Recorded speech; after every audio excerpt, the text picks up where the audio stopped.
Yeah, I had to. That lie earlier was that shit raised my blood pressure. What up, Erica? But mm mm. And I'm on the red app, so y'all. I already told y'all we gonna start getting a little bit more aggressive every day more until these folks decide they want to start telling the truth. Bro, be fighting it, bro. I don't know why, bro, like fighting his sleep so bad, but bro, be fighting it. I had no idea it was gonna be like that. It was the first time I've been in it. Man, shout out to Mr. Gill. Look, he did what he was supposed to do. He said what he had to say.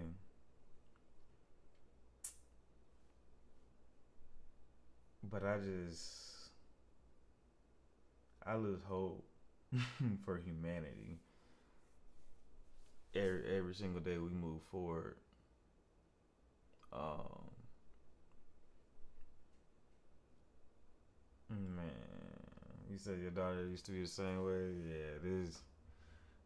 Little dude be ready to pass out, and then he just be on bullshit the rest of the time. I really don't know what he be on. I really don't. I really don't. Buddy different, but I'm trying to get my sea legs under me. What's up, Terry? I see you on the tube. Appreciate you for coming through to the tube. Yeah, I'm trying to process my thoughts right now. Cause I'm literally still kind of like, I don't want to say worked up, but annoyed. That's the first time I've had emotions of just being annoyed. Can y'all hear me on tube pretty good? Y'all hear me fine? But yeah, I just like I can tell I'm bothered because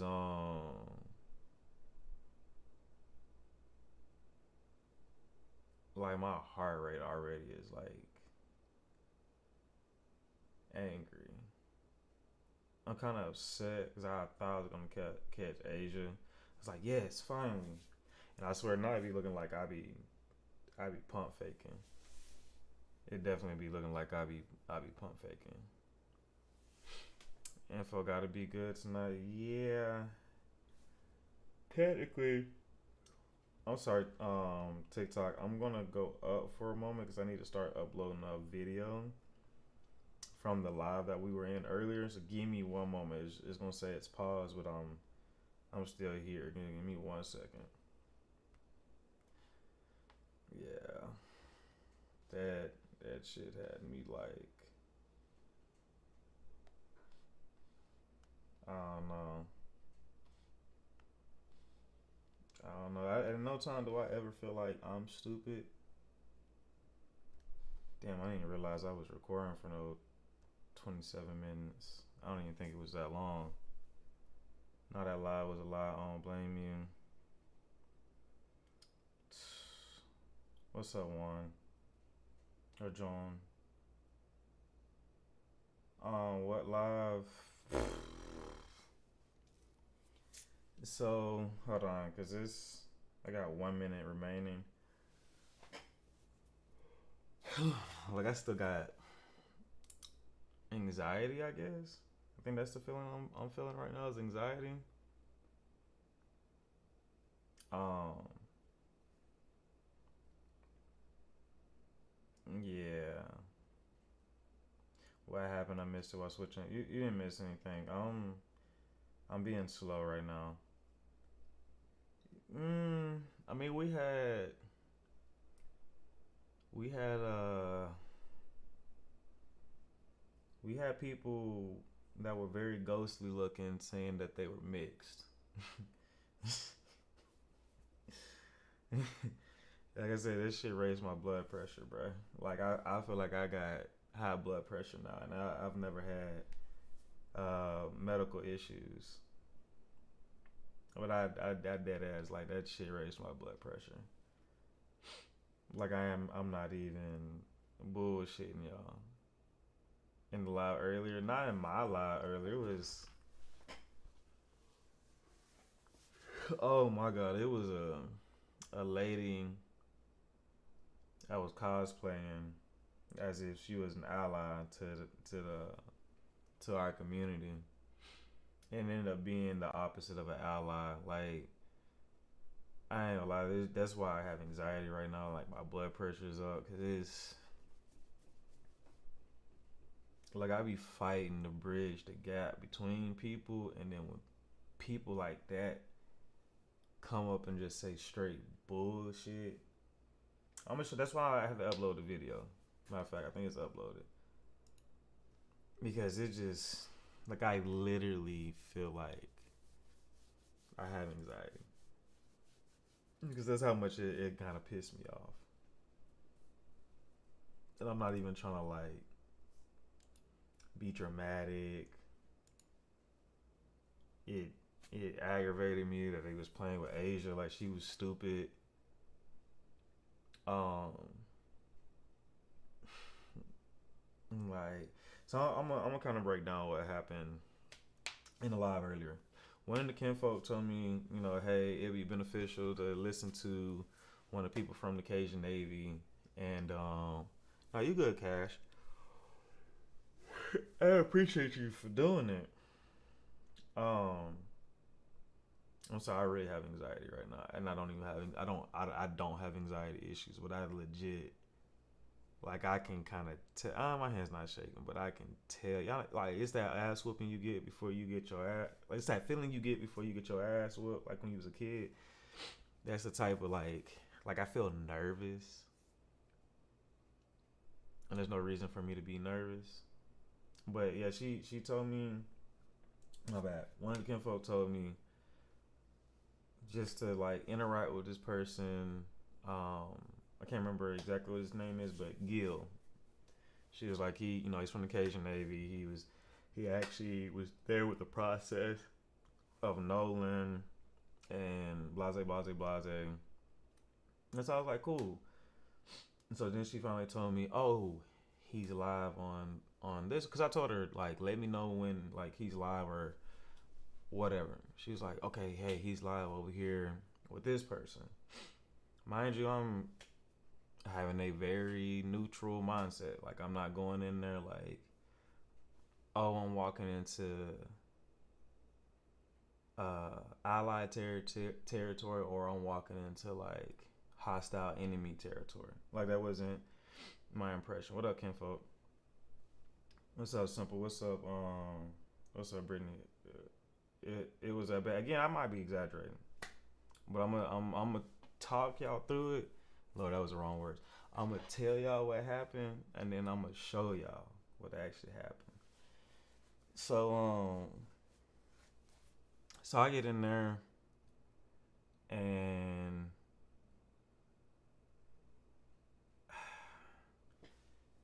he at first they get to asking questions, but he's like, "Let me kind of introduce myself or who I am." Mind you, he said everything right. So shout out to you, Mr. Gill. I have nothing but the highest admiration and respect for you. But he wasn't saying nothing wrong. He said everything from his perspective. He even said like, "Look, I'm not finna get up here and say the man drowned. I'm not finna get up here and say the man didn't drown, because that wouldn't be an educated assessment of me, because certain facts are just not out." I respect that. I respect that. Like, cool. You know what I'm saying? Explains the whole shit. I'm like, credible. Showing, tons of empathy for Miss Christine. Miss Christine and him have a relationship. He's the one that was like, hey, if y'all don't tell her within the next 3 minutes, I'm going to tell her. Like, bruh, real man shit. Real deal man shit. Okay? Then I don't remember how it came up. That's why I'm glad I recorded the conversation. This man finishes. No disrespect how I'm saying this man, but you know what I'm saying. There's no hostility towards that. But this man finishes. And then the lady, something came up, and I can't remember what it was, but she was like, oh, you know, I don't care about. Well, oh, he had said something. The Gil guy, and then she was basically like, oh no, you can say what you say. Like, I'm not really trying to censor what needs to be said on TikTok. Yaza yaza yaza. Again, nothing was being said wrong. Then we got into the conversation. I think somebody said, man, they out here, us as you know, as a people. She stops the conversations like, no, no, no, no, I don't want to hear that. My son, his self, that just happens. Like, that doesn't have anything to do with race.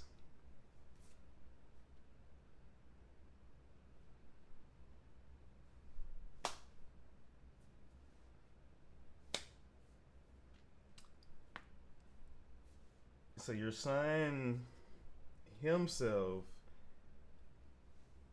probably left you a letter. Yet these several black people throughout history get and leave no letters, and just that discredits their whole experience. That discredits an entire culture's experience. So weren't weren't ever lynched because your son was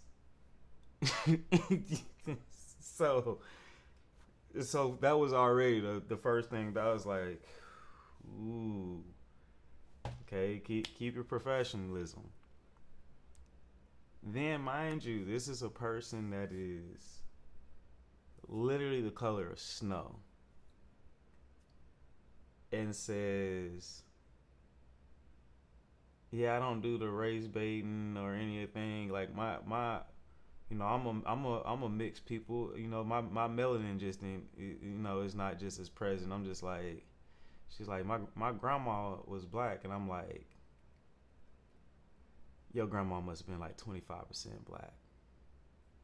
And then everybody else from there on out was just snow, snow, snow, snow, snow, snow, snow, snow. Because there's no rational way that So she kept trying to put herself in an ally position while clearly being an enemy. But I kept on and I stayed in live. I only had one question. Because y'all know the main question that we've all been asked is, and even some idiot decided that they wanted to say that in the live as well, was like, because he you know made a mention. He was like, you know, they did offer the family, and they said they didn't say no, but they didn't say yes to the cadaver dogs. And somebody was like, see, that proves right there. But he said the Miss Christine's family representation and the sheriff's office both declined it. And say, y'all know I hate that shit. And no disrespect to you, Mr. Gill, but I just found that. What's up, Maid? What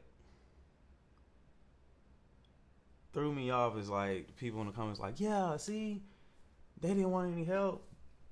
They were just looking for a narrative so they could get money. Mind you, he's telling us that the Cajun Navy and them helped set up the GoFundMe and gave Miss Wells the idea for GoFundMe. It wasn't even Ben Crump's idea.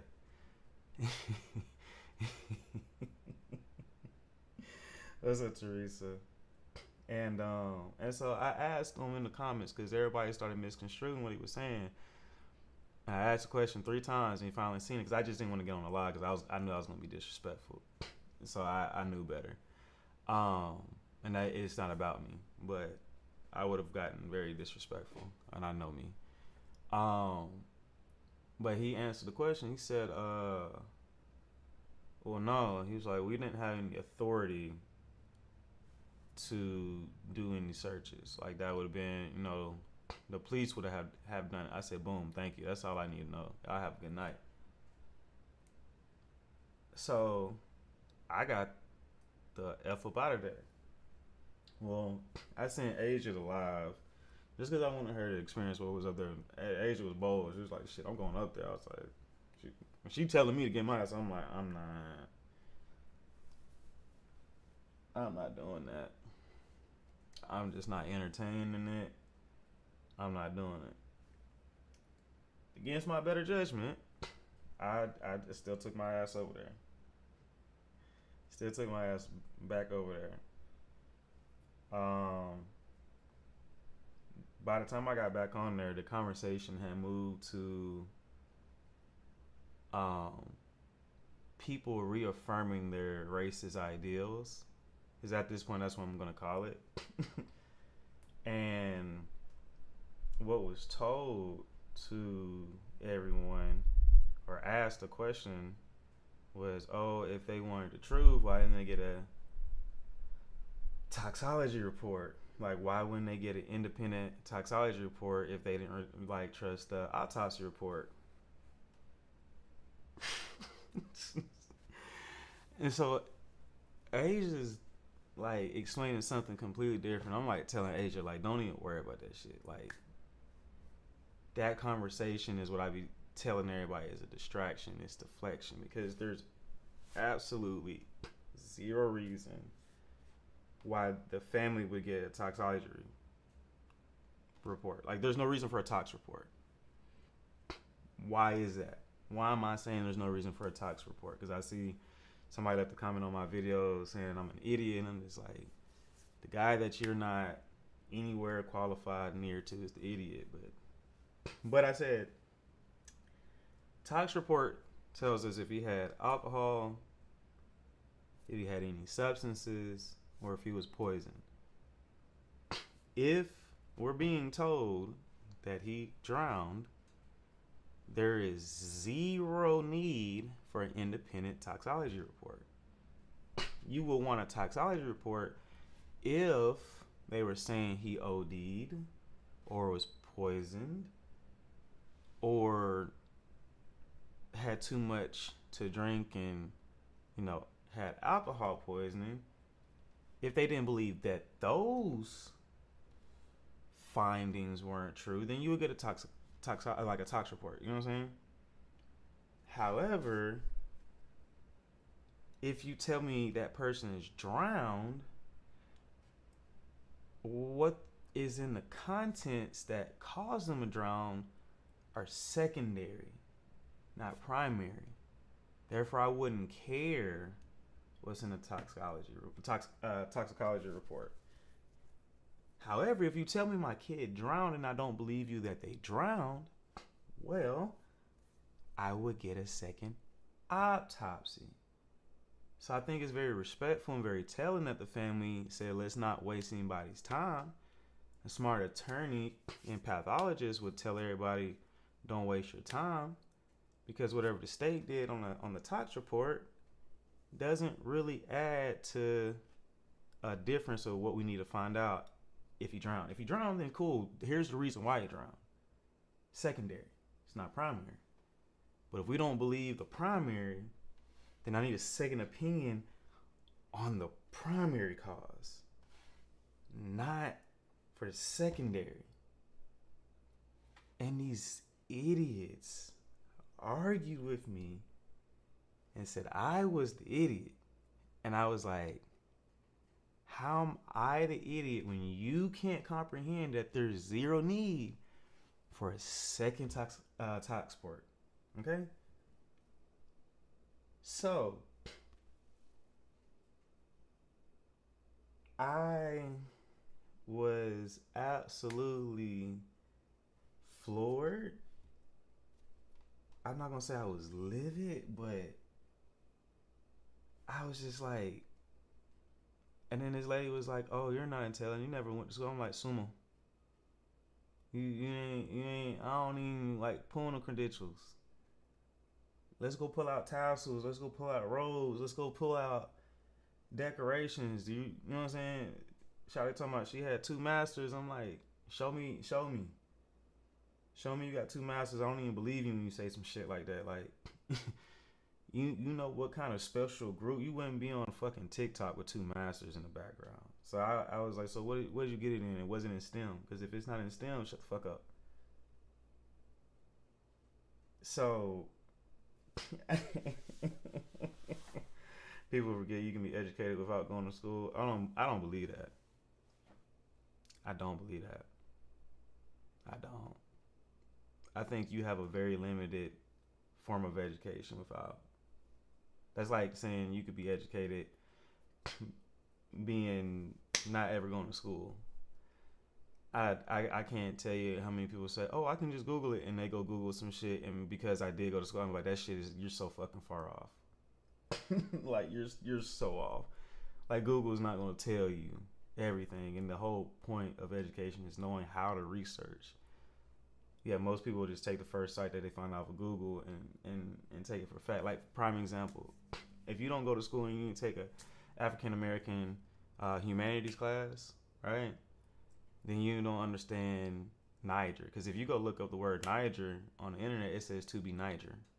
If you go look up what Nigerian means, it says to be Niger. But you can't figure out what Niger means unless you can go break down what NGR means in Egyptian.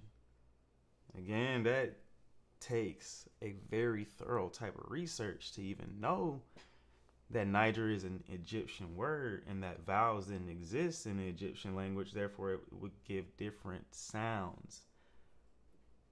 But again, you can't just know that if you haven't been to college. So no disrespect to anybody, but just Googling some shit is not gonna make you, it's not gonna make you intelligent.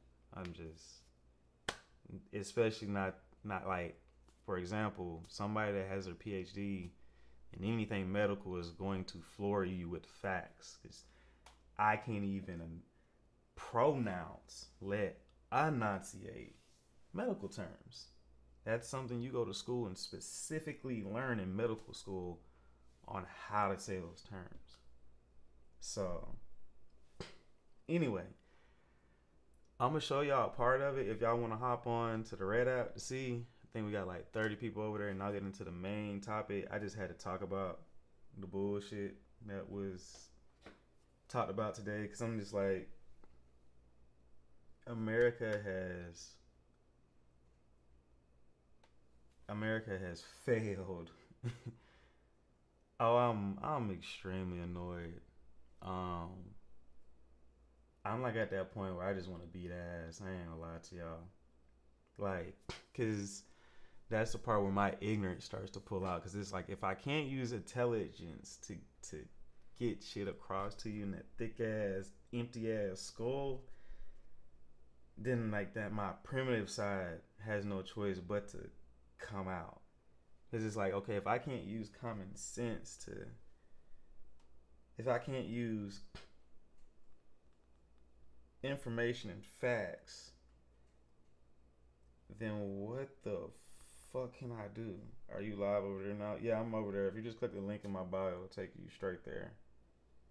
Listen, I'm ready for all the smoke. Play the footage, D. I got you. I'm gonna go ahead and play it because it is done down. Like, it just, and I'm not gonna play all of it, and I am just gonna skip through it because not all of it is important. But yeah, here we extremely busy. We are a nonprofit.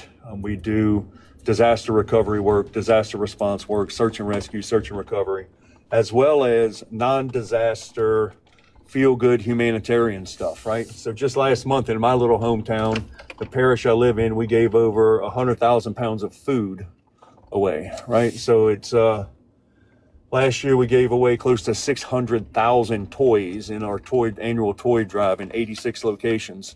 I mean, we do a lot. We do a lot in blue skies. We do a lot in gray skies. And it's, to say we just focus on disasters wouldn't do our organization justice. We do just as much, if not more, just helping people out who are in need for whatever it is. If they're hungry, if they've got food insecurities, if something's wrong with, with their home or whatever it is, we like to lend a helping hand. We are a nonprofit. We are based on donations, and we've been extremely blessed Now, people ask us, hold on one second. People ask us all the time, hey, how do I sign up? What do I do? I want to help. We love that. We have a website where people can sign up. So let me answer the question real quick. Did he have a large amount of alcohol in his system? I can't answer that question because the toxicology report hasn't come back. So it's those kind of things that I can't answer. What I can do is explain what I was doing at the time of and how I helped with the response and the find. So that makes it real easy. Yeah. And I do communicate.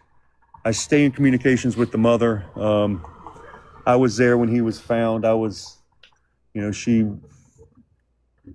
Just whenever we're ready for the story, let me know. Yeah, no, go ahead. So real quick, and I've got my canine teams are here in Baton Rouge, so you might hear some other noise. So the morning of July 5th, I received a phone call. It was early morning. It was a Facebook Messenger phone call on, hey, Nolan's missing, blah, blah, blah, and check out Facebook, all this stuff. About 7:30, 7:45 that morning on July 5th, I received a phone call from Nolan's mother, and we discussed what was going on. And then, who her son was, and I asked her some of the difficult questions that I asked about her son. At this point, I wasn't super familiar with the case, but I started asking questions.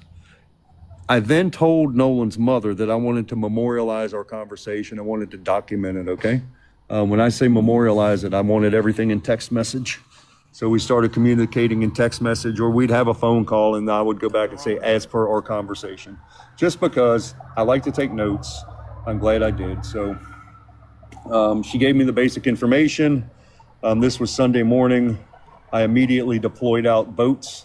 That's what we call surface vessels, as well as boots on the ground to go to Horn Island, and a drone. I did offer up a plane, a fixed wing aircraft. I called the Coast Guard as well as the Jackson County Sheriff's Office, offered that plane. Coast Guard said they had rotary wing in the air.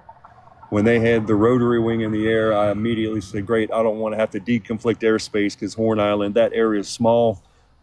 They had it, but they also... Now, you get what I'm saying? What he's saying right now, there's absolutely nothing that I have a problem with at this exact moment, right? I do want y'all to pay attention to little nuances in here because they're important, of when he said that, hey, we're not going to allow this, or we're not going to happen with that, yada, yada, yada, and how much the police get involved to stop the Cajun Navy from doing certain things. Yeah, this is today. So pay attention to the nuances of how Jackson County or Ocean Springs, how they really handle this investigation. He doesn't criticize them, but he tells it from his perspective. So pay attention to that as well. I'm gonna keep going. Also said that it was not their jurisdiction. It was Jackson County Sheriff's Office's jurisdiction, excuse me. We continued to search throughout that day. I do what I typically do. I put out a video, make a flyer, and I start bombarding social media. Hey, has anybody seen this guy, right? We start getting reports of we may have seen him in whatever town, right? So I received 3 notifications that he might have been in a town in Mississippi. So we also knew that his last known location was on Horn Island. So we sent the vessels to Horn Island, and I had teams in these locations where he may have been. Obviously, it's not where he was. And we continued our search through that day. We cleared our search, or we ended our search, suspended it at... Now, keep in mind what he just said. Hey, they did, I'm going to rewind a little bit, my bad. Just a little bit. So we also knew that his last known location was on Horn Island. So we sent the vessels to Horn Island, and I had teams in these locations where he may have been. Talking about locations he may have been in. We know that these were false reports, but somehow shit got out. You know what I'm saying? That's why I was like, how do we know any of these witnesses? Which now we know based on the Cajun Navy report. And that's what I want y'all to keep in mind, the actual report that we have now. Like, listen to what he's saying, and then how much that lines up or doesn't line up. I think it lines up pretty well with the Cajun Navy report because it's the most independent perspective that I've heard. But I'm gonna keep going though. Obviously, it's not where he was. And we continued our search through that day. We cleared our search, or we ended our search, suspended it at nightfall, just for safety reasons. I spoke to the sheriff's office as well as the family, the mother, and said, hey, here's what we're doing. I will have a plan for you later on that night on our search for the next day. Gathered all the information. I sent it to a team that I use all the time, Sentinel Overwatch. They started to deconstruct the weather patterns from the day before, and we use what's called a float plan or a float chart that basically says, based on specific parameters, water temperature. Again, listen to the type of shit that he's saying right now. You know what I'm saying? Like, he's letting us know to what extent of detail and to what extent that they did to find this man as quickly as they possibly could, but had no success. But I'm gonna let him finish his story. That's why I said all this was good to me.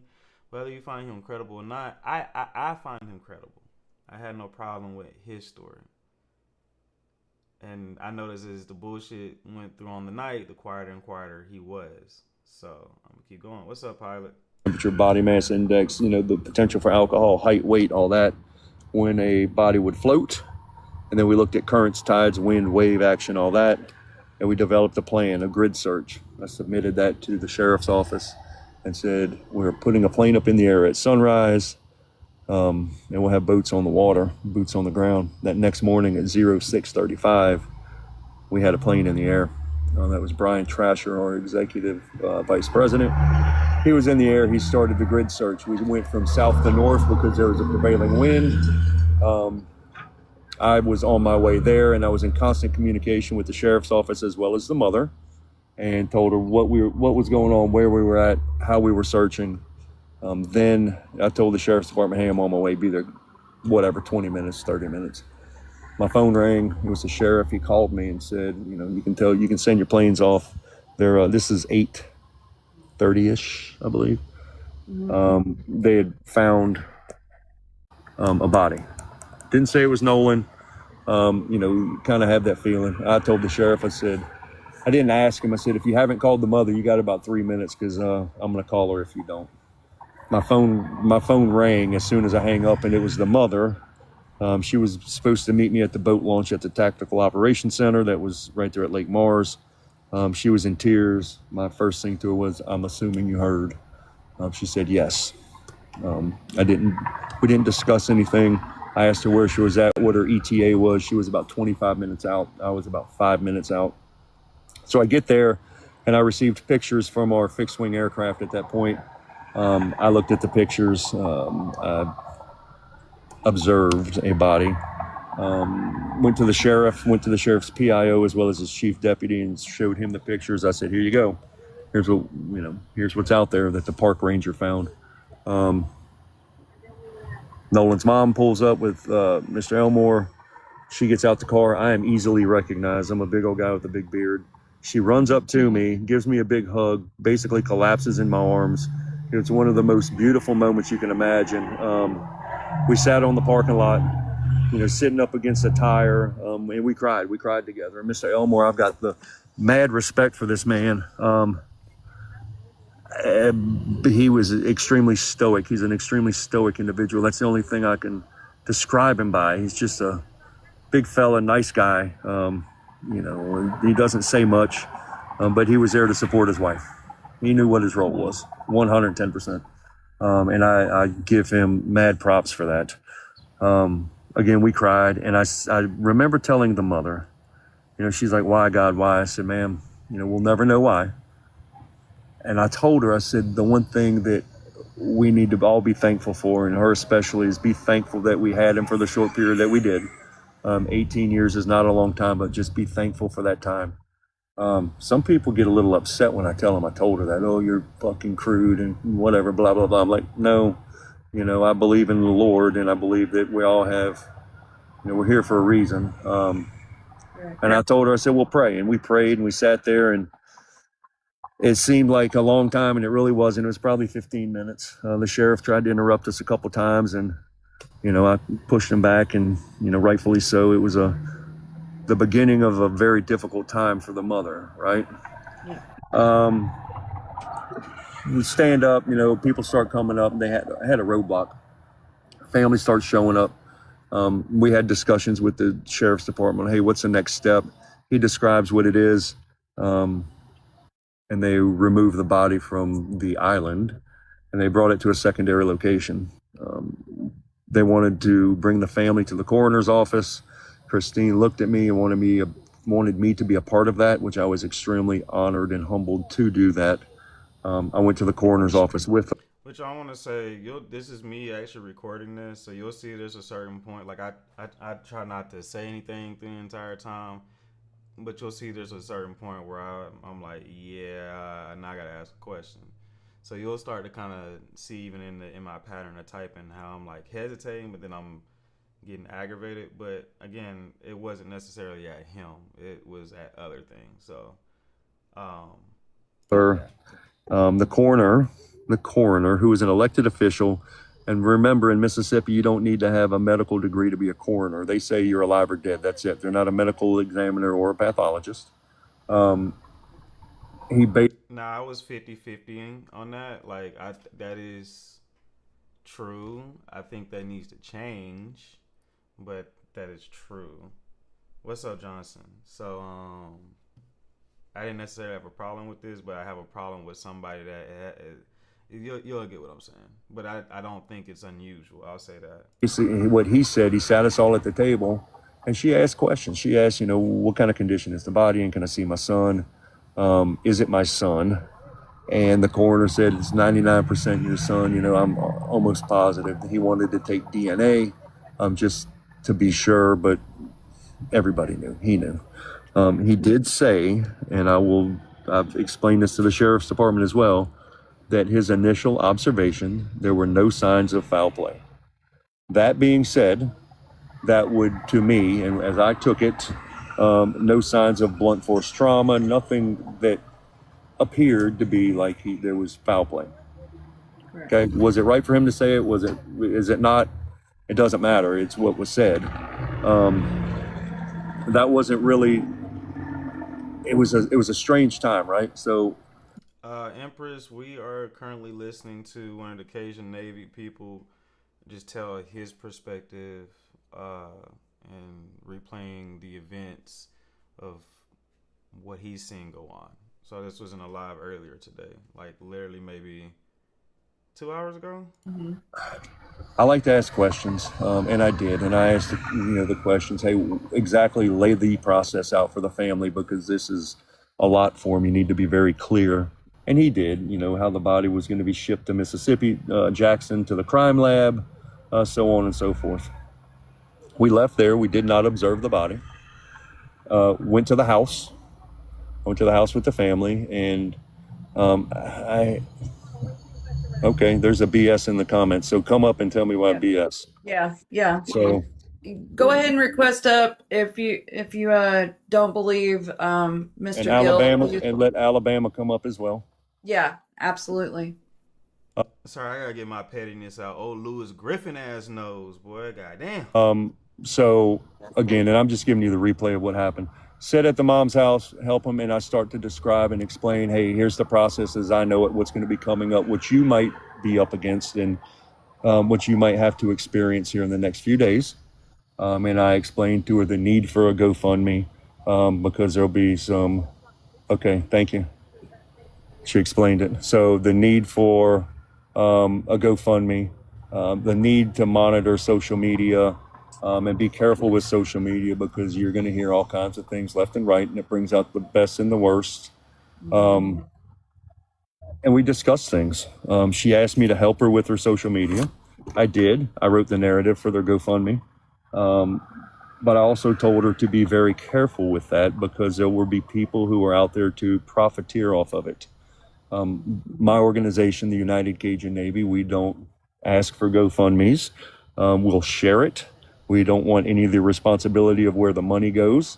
We will put it on our Facebook page or our social media and share it to get the word out. That's it. Immediately within hours, there were either 3 or 4 fraudulent GoFundMes that we helped them identify, and it was disgusting. We reached out to local law enforcement on those, as well as let the mom know. So in the upcoming days, I stayed in communication with the mama, helped her out with things that she needed and the family, as well as the sheriff's department. And we told them, hey, any information we get, we're going to compile into a report. We will submit that report to you, which is the one that we submitted, was it last week? From there, the next significant day, and again, this day-to-day daily conversation, next significant time would have been around the 11th, 12th, 13th, those days. I started to reach out to the attorneys and say, hey, here's what's going on. I've got some resources you might be interested in. These are cadaver dogs. This is when, the speculation about him being in the boat came out. I offered the cadaver dogs to both the sheriff's department as well as to the Crump attorney team, to Liza Park, and said, hey. Now, obviously, we know that this happened, but this is where I started to question shit. This was my point where I was like, okay, here we go with this shit. You know what I'm saying? Like, let me go ahead and ask a question. And y'all will see I asked a couple times, it's ignored, and he finally addresses it. So I'm going to let it keep going, though. If you want to see what's going on, we're on YouTube, by the way, guys. Just hop on over. If you want them, you got them. Here's what they're good for. If there was a cadaver in that vessel at any point for any period of time, these dogs would very possibly alert on them. They did not accept that offer. They didn't decline it and say, no, we don't want it. But they said, hey, if we want them, we'll reach out to you. I did tell them very explicitly, I said, these dogs have been utilized in court cases. If there's a hit or an alert, it's more than likely there was a cadaver in that vessel. If there's not an alert, more than likely there wasn't. So, Right. So that's what that is. And, you can read into it either way, any way you want. If they didn't use it, was there some concern that there wasn't a body in the boat? Okay, I can see that. It may impact, the overall case on their behalf. But again, that offer has been there. That offer will stay there if they need to use any of our resources.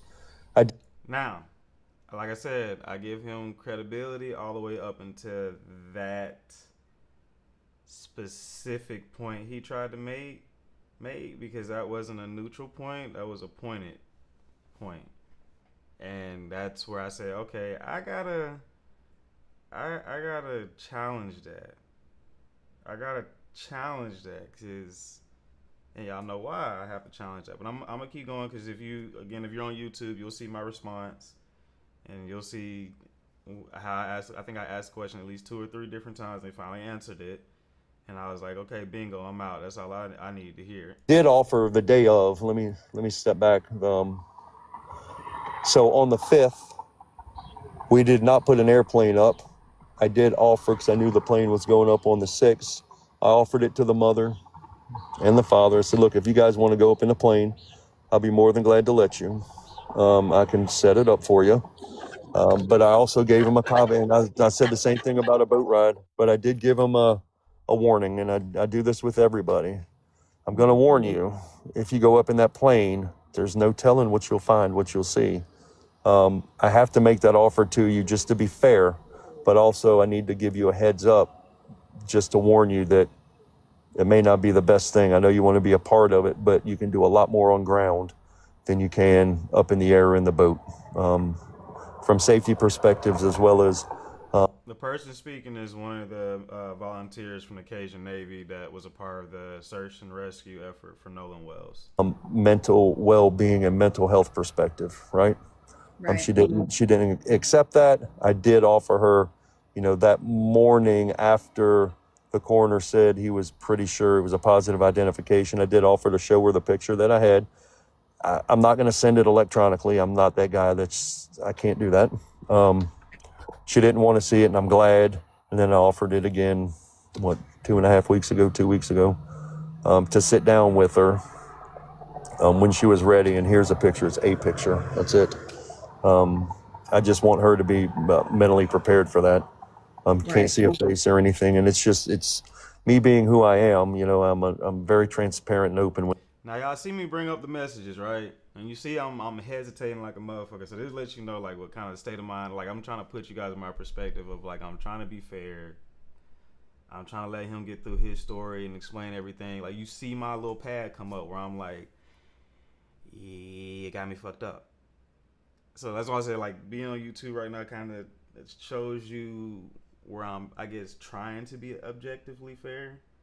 Like y'all see it in real time, like how my brain is processing this information, and then how I'm trying to like have the appropriate dialogue. Because I didn't want to get up there because I just knew it was gonna be some shit. But I'm gonna keep it going though. When it comes to that, and I think the parents need that bit of transparency. So some of the questions that I've been asked, and we'll see if we can knock some of them out, are was there any kind of immediate finger pointing or immediate, oh, hey, the white boys did it? There wasn't. She told me very quickly and very clearly that these were his friends. So how that changed and where it changed, I don't know. I will give my opinion on a couple things. Number one, I think that racism is one of the most disgusting fucking things out there. And excuse my language. Okay, now this is the part where it started to piss me. Right, Gabby? This is the part why my blood pressure is up right now, and I'm surprised I allowed it to get to me for this long. It's been like probably 2 or 3 hours. But I just want y'all to listen, or go over to click the link in my bio and go over to YouTube. But I want y'all to listen to what was going on. I really do. No. It's Cussing. disgusting. I mean, like we don't like. I don't like to race bait per se, but I don't mind people bringing. Okay, Miss Hawkins. No, that's not true. That's not true at all. It's not true at all. Nor do I think it's relevant. So I just want to point that out because I see that people are saying Nolan was living with Warren. There's no record or account or pictures or anything that would support that. So let's please put that to bed, please. Race up into it or anything like that. I don't mind the cussing. I don't mind the non TikTok friendly language. Like I like to be real. So I don't like that. I've been called a racist. I've been called a race traitor. I've been called a race baiter. And so that's the farthest thing from who I am. And it disgusts me that people will just randomly throw those words out or arbitrarily throw them out when they don't know who I am or what I do or haven't even seen me or met me.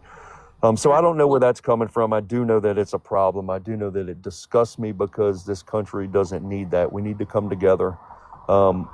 And I've heard a lot of different sayings that are out there, and there's a couple that have really stuck to me when it comes to the racism piece, the finger pointing.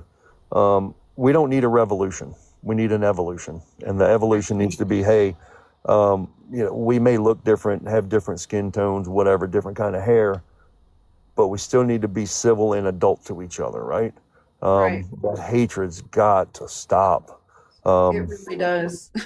People have asked me, do I think that the Mississippi Sheriff's Department, the state, whomever, that law enforcement's doing a good job?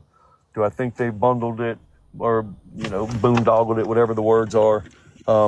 There's a lot of things we don't. You start to see me get annoyed with my comment because little Miss Britney Spears said that's their go-to when they have nothing else to say. Basically saying like racism comes up when we can't articulate our feelings anymore. And y'all can clearly see my response was, you're truly a joke, I see. Like, but it gets worse. It gets worse. It gets way worse. No, as a general public, we don't know that it's an open investigation. I've been reassured of that in my interviews and phone calls with the Sheriff's Department. My personal thoughts are, I'm pretty sure they know how big of a case this is, okay? They know. So it's in their best interest to do stuff. So there's a question here, and I'd like to address them as they come up. How are we going to come together when our children keep ending up in trees? Ma'am, Yeah, I was about so, to address so that with her in let me the. address it. Let me Okay, address that well, one. let me say one thing real quick, Josh, just so people know who I am and something that I don't like to hear personally because I have PTSD. Okay, my son right here was found in a position like that. Okay, so please don't bring that up again. Like I don't want to hear it. I don't want to hear about people and trees. It's vile. But like But here, we can keep going with the conversation, but I just respectfully I don't want anybody bringing up people and trees anymore. I gotcha. No, I understand that. Um, Shay, what are we listening to? We're listening to one of the Cajun Navy people talk about his experience. Which y'all caught. That was the part y'all even see me like what? Like bitch what? Just because your son is an anomaly, you're just gonna sit here and discredit an entire group's history over 400 years. You're just gonna make us like the ultimate gaslight, y'all. This I'm gonna keep going. It gets worse. It gets worse. Yeah, I'm not gonna keep y'all on this too long, but we're just gonna get through this mental disorder and illness. it's I can't say it's bigger than that because that's a huge piece. Right. But we all know what the reports are and how the reports ended up on those, right? Um, it, my Mhm. question to everybody is: are we ready to accept what law enforcement tells us, or what the grand jury tells us? I Are we ready absolutely. to accept it? So is it? I mean, if it comes back as an accidental drowning, are we ready to accept that? If it comes back as, hey, there was, what the MOD, COD, whatever the manner of death or cause of death was, are we ready to accept what they tell us and take it and move forward? Right. That's a huge question. I think there's been so much speculation that it's convoluted and polluted our minds, and that there's narratives out there that people want. And I'm not speaking, the law enforcement team, the sheriff's team, black or white. I just think that there's some narratives that um, Are it's rage distorted. bait. It's Right. rage bait, not race bait. It's rage bait, It's because exactly. that's what people want to hear, right? They want to get clicks and that stuff. So. Um, It's pretty interesting. My mind is not already made. Um, Mine I isn't said, either. And just so these people down here in this chat know, even though my skin may not be very melanated, my grandmother was black and my grandfather was Indian, so I am of a mixed descent. So, like, if y'all are sitting there trying to say, That's what got my blood pressure going. That's what got my motherfucking blood pressure. That's why I'm tweaking right now, y'all. Like I'm still tweaking off of that shit. I'm I'm still tweaking, bro. I'm I'm literally still tweaking. That shit had me so fucking worked up. Then y'all gotta see the YouTube, bro. Please go over to the YouTube and see what she looks like. Lewis Griffin, like she literally could play the real time live action Lewis Griffin from Family Guy, bro. And she talking about her grandfather and her grandmother, and she's of mixed descent. I said, these transracials are getting a little out of hand, bro. What the fuck is you talking about? Anyway, I'm gonna let it keep going so I can talk my feelings out tonight. Cause boy, it got me fucked up. that, and my child's son, his father was half black and half white. So, like, if y'all are gonna sit here and try to bring up the narrative and My child's father was mixed, so your child's father wasn't even a full bred Negro. So because you wrote a mixed dingaling, you you I saw my room that I don't believe in racism. I absolutely do. But do I believe in some cases people bait it? Yes, I absolutely do. So Shanita says, why do we always have to accept their lies all the time? It's getting old and we're sick of it. Let's wait until the final report comes out, because we're saying we don't even know what they're going to decide yet. It's going to a grand jury, so obviously there's some concern and question there, right? That's why we just need to be prepared for how it comes out, and it's going to upset somebody one way or the other. You know, again, what I do, I provide and I hate to say I provide a service, because I just want to help people when they need help, or when they have no sense of hope whatsoever. And that's exactly the way that Nolan's mother felt at the time of. She's like, I don't feel that. Mind you, I'm gonna interrupt this for a moment. I'm gonna let them continue, but I want you guys to pay attention, especially people on YouTube that can see it in the background. She has a fucking Cash App link up, in order to make money. This is grifting.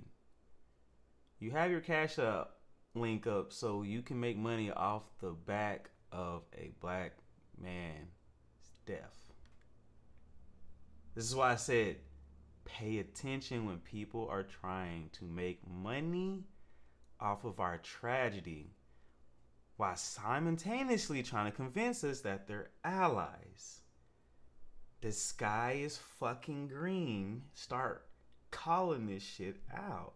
That law enforcement's doing enough. I don't feel that they're out there like they're supposed to be. And I understand that. I don't have kids, but I understand where she's coming from, because every parent does. They want everybody out there, okay? Exactly.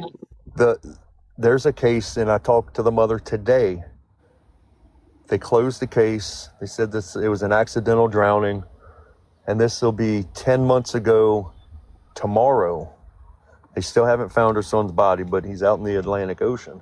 And she thinks that it's foul play. And I understand, but there's only so much that can be done. Will I assist? Absolutely, I'll assist however I can. But I think that a mother, it's hard for them to accept that there may have been an accident. I just personally believe that. Again, I don't have kids. That's just the way, from doing this time after time after. And I want y'all to listen to that story. Did y'all catch the story that a mother's son's been lost at sea for 10 months, yet they were able to find Nolan's body in 2 days?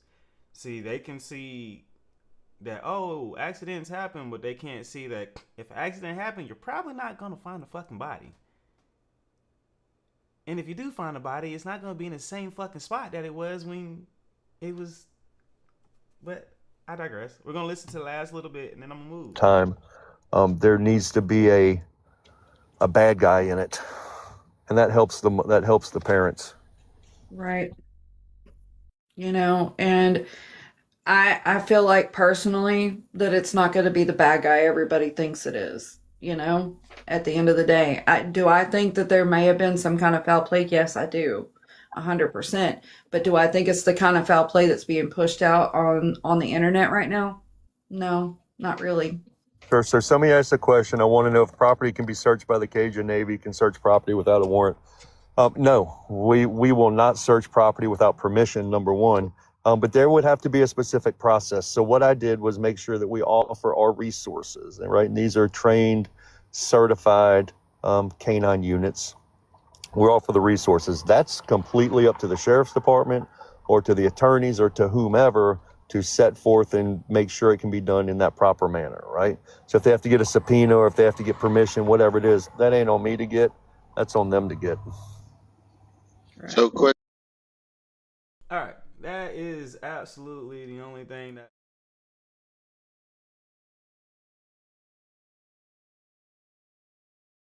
Check. Which one? All right, I had to figure out which one was my audio. But That's not true. You rather it be an accident than knowing someone harmed your child. I think you misunderstood what I'm saying, so I'm not even gonna clear that up. I'm just gonna encourage you to go back and re-listen to what I said. Um, he's talking about the young black man who went out with 7 friends to the ocean. He was the only one that went missing. Like I said, I think what I said was being misunderstood. So if you didn't understand it, I encourage you to go back. I'm low volume.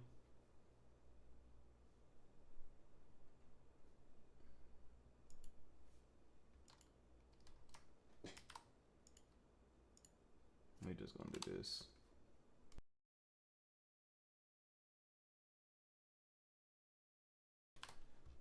All right, does it sound better now? We better?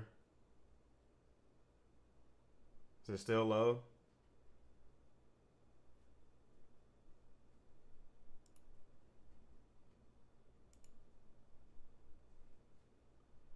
Stand by. I swear YouTube be. I don't ever change it, y'all, so I don't know why it's low volume. So, well, I'm gonna turn it up. All right, is it better now? Better? Yay, nay? Okay, cool. I just turned it up. So, oh my God, now it's loud. Lord. Okay, if it's loud for you, just turn it down a little bit on your phone. So, anyway, the biggest question they keep going with the bullshit is y'all heard it. Unless I was tripping. Bro said it. Like, offering the cadaver dogs is bullshit. Because at the end of the day, if people don't want you on their fucking property, what you finna do with it? And he even admitted they didn't want the dogs on the property. Nancy Grace even said they didn't want anybody on their fucking property. They didn't volunteer that. They're cooperative, but they never wanted that. Right? No, I'm talking about the guy who said he just spoke with a mom and her son missing. Yeah. I heard her tell her story on a different live. Yeah, I haven't heard her story.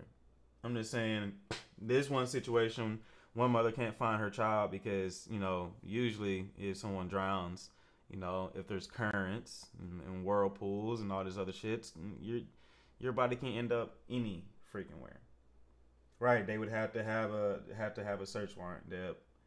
So I wasn't necessarily upset and had anxiety over what Gil was saying, even though I do agree with anybody that says like he had one way that he started and then that whole conversation just plummeted.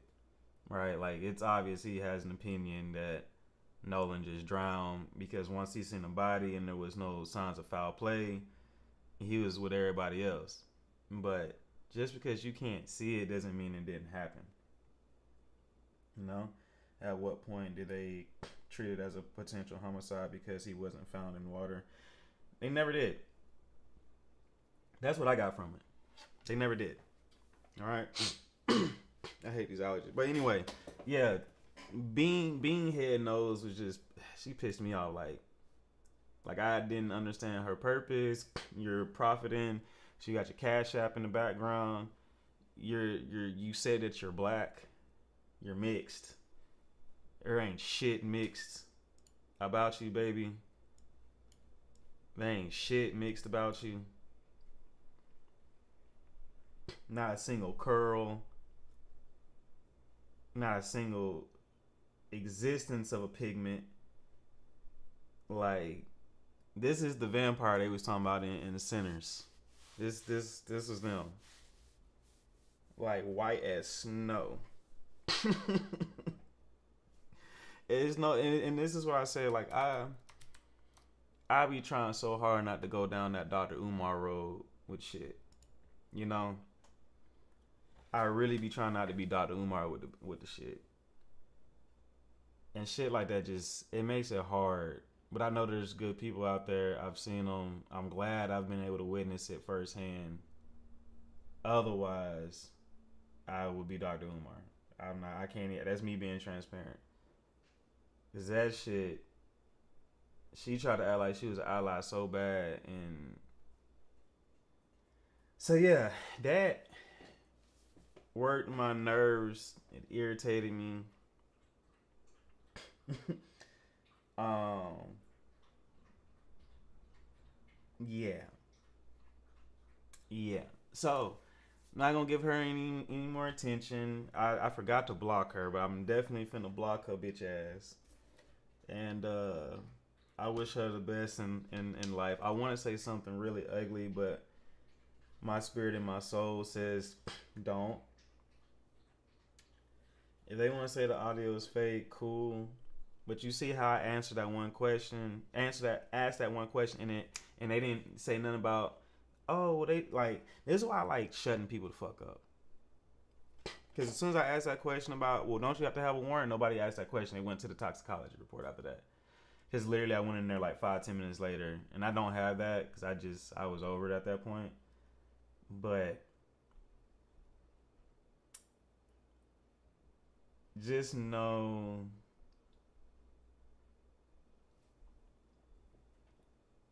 that it confuses me because I feel like if he read his organization's report, that would have been brought up in this live as well, and it never did. Now I want to address something. A lot of you wanted me to go watch Dr. Umar shit. I'll address this before I get into my topic for the night. I started watching it. I could not get through it because equally, it aggravates me when I hear shit like white devil because it doesn't separate the good ones from the bad ones. Miss Rachel is not an evil person. And so if you say that Miss Rachel is a white devil, then I can't agree with you. Mr. Rogers was never a enemy. He was always a person that advocated for us on Capitol Hill in Washington, D.C. I'm never going to call him a white devil. You know what I'm saying? Like, so I can't listen to shit that just completely discredits, again, a group of people that are trying to be allies. Because all it needs is one, and I can't use that type of terminology. So I was not able to get through that at all. And then, I mean, I agree with him on the clout chasing part, but that's about as far as I went. Where he said, I stood back and I tried to wait for everybody to have their little hot takes, and then now I feel like it's time. But whatever, right? Okay, so now we about to get into our topic because that gave me anxiety. Sorry, man, I got allergies bad still. But yeah, I'm definitely gonna block the roach because to have that like that to me is cancelable. Cancelable. You saying that you're of a mixed race. I'm not mixed, but I would pass off as mixed before she would. I don't. Yeah. It still has me worked up right now. I'm not gonna lie to y'all. Like, I'm still pretty fucking shooketh. Alright, anyway. So, topic today. Let's get into the real bullshit. Officer Bootlicking Tatum had a moment the other day where he stated that he's going to do a second interview with the boys. Those boys being Warren again. You're good, Cash. You didn't ruin. I mean, I definitely have anxiety now, but we need these things. I need to be aware of these things. I asked for it. I haven't been under any amount of stress since I've been doing this. So, 1 out of 21 nights now. It's okay. Or I don't know how many nights it's been. I'm assuming it's been 21 nights. But Officer Tatum's going to do an interview with Warren, Jax, and Morgan. Now I don't know if any of you seen the thumbnail, but I don't think it's any of those people that we should be having talks about. Now, the reason why I'm doing this on YouTube, this is back on my aggressive stance of I want to pull out these people from the shadows. I am very aware now that they're either watching my page or somebody that has the same ideas that I do, which there are some people that do, but people that have the same ideas that I do are doing the same things, and now people are pulling pictures or making pages more private, because now when I go look up Carter's name does, I mean, he pops up for shit show, but the same thing no longer pops up. Like, his mom untagged him from photos. You have to actually go into her page to find the photos, and it takes a little bit more of a deeper dive to get into it. I don't know who the hell Brad is right now. Brad is irrelevant to me. I've seen people bring up other names. All those names are irrelevant to me right now. They're just bystanders. So I want the main culprits, and then we can move that outside to everyone else. The people I care about that we need to hear from is Bart. We need to, and I'm in these no particular order, but Bart, Warren, Carter, Wyatt. Katie as an honorable mention. We've already heard from Warren. He fucked up, contradicted himself. Like I said in my story today, an innocent man doesn't need a strategy to prove his innocence. We've seen R. Kelly and Diddy lie on camera and be wrong, and we seen it. We seen Young Miami tell her side, and we seen that she was telling the truth. So we know what bullshit looks like, and we know what truth looks like. The person I want to pay attention to the most, where now I know I'm going to piss the family off if this video pushes out. So feel free to clip it. I'm at this point, I'll say allegedly, because I am dealing with a potential minor, and I'm not, without a shadow of a doubt, sure. However, somebody brought up a good theory. It's not my own. I was made aware of it. I have some quarrels about it, and this is where you guys can actually start doing your digging and doing the research. So I love you all, because then we can do our dummy research and really figure out what's going on either which way. So this guy, I believe, let me see.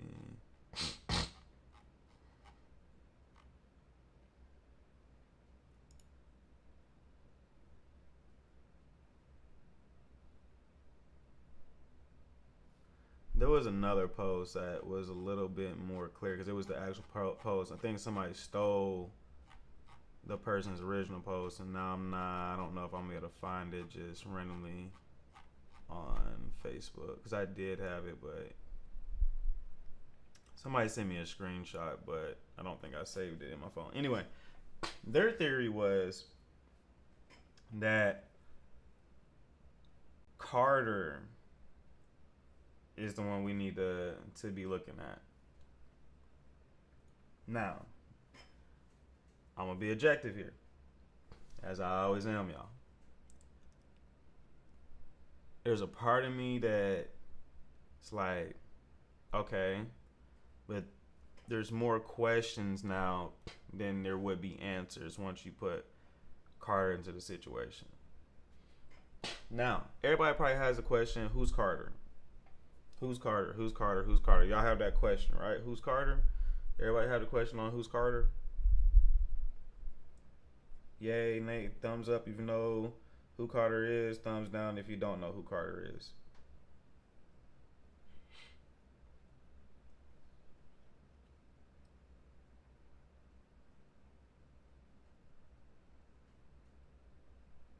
Okay.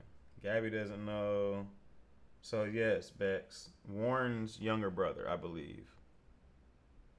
Carter's Warren's younger brother. The one that actually got into a fight. Now, I was under the impression that it was Morgan, which is why I think Morgan's name being brought up was a distraction. Right? because I was like, well, what does Morgan have to do with anything? And then when I seen the last name Seymour, I was like, oh, that's Katie Seymour's son. Oh, so that's Warren's son. I mean, brother. Okay, I see why his name's coming up. Somebody's like, nah, dummy. No. Carter is the little brother that got into the altercation with Tristan. Oh, so it was multiple of Warren's brothers that were out there. Okay? Allegedly, he's the one that got in the fight. See, so Morgan might be 18. I don't know. I don't know their ages. That's why I said I didn't want to bring up any of these kids' names because, to my understanding, they were still kids. So I try not to bring up children's names and shit that's this serious. But when I find out that Carter was the issue, Carter's the younger one, here's the things that started making me think, okay, does Carter have something to do with it? Carter's would be the most amped up one around the older kids. You got 18, 19, 20-year-olds. That boosts his ego. That boosts the testosterone. That boosts. Okay, C-Baby. We'll call him C-Baby. So C-Baby was knucking if you bucking out on the beach. Got into an altercation.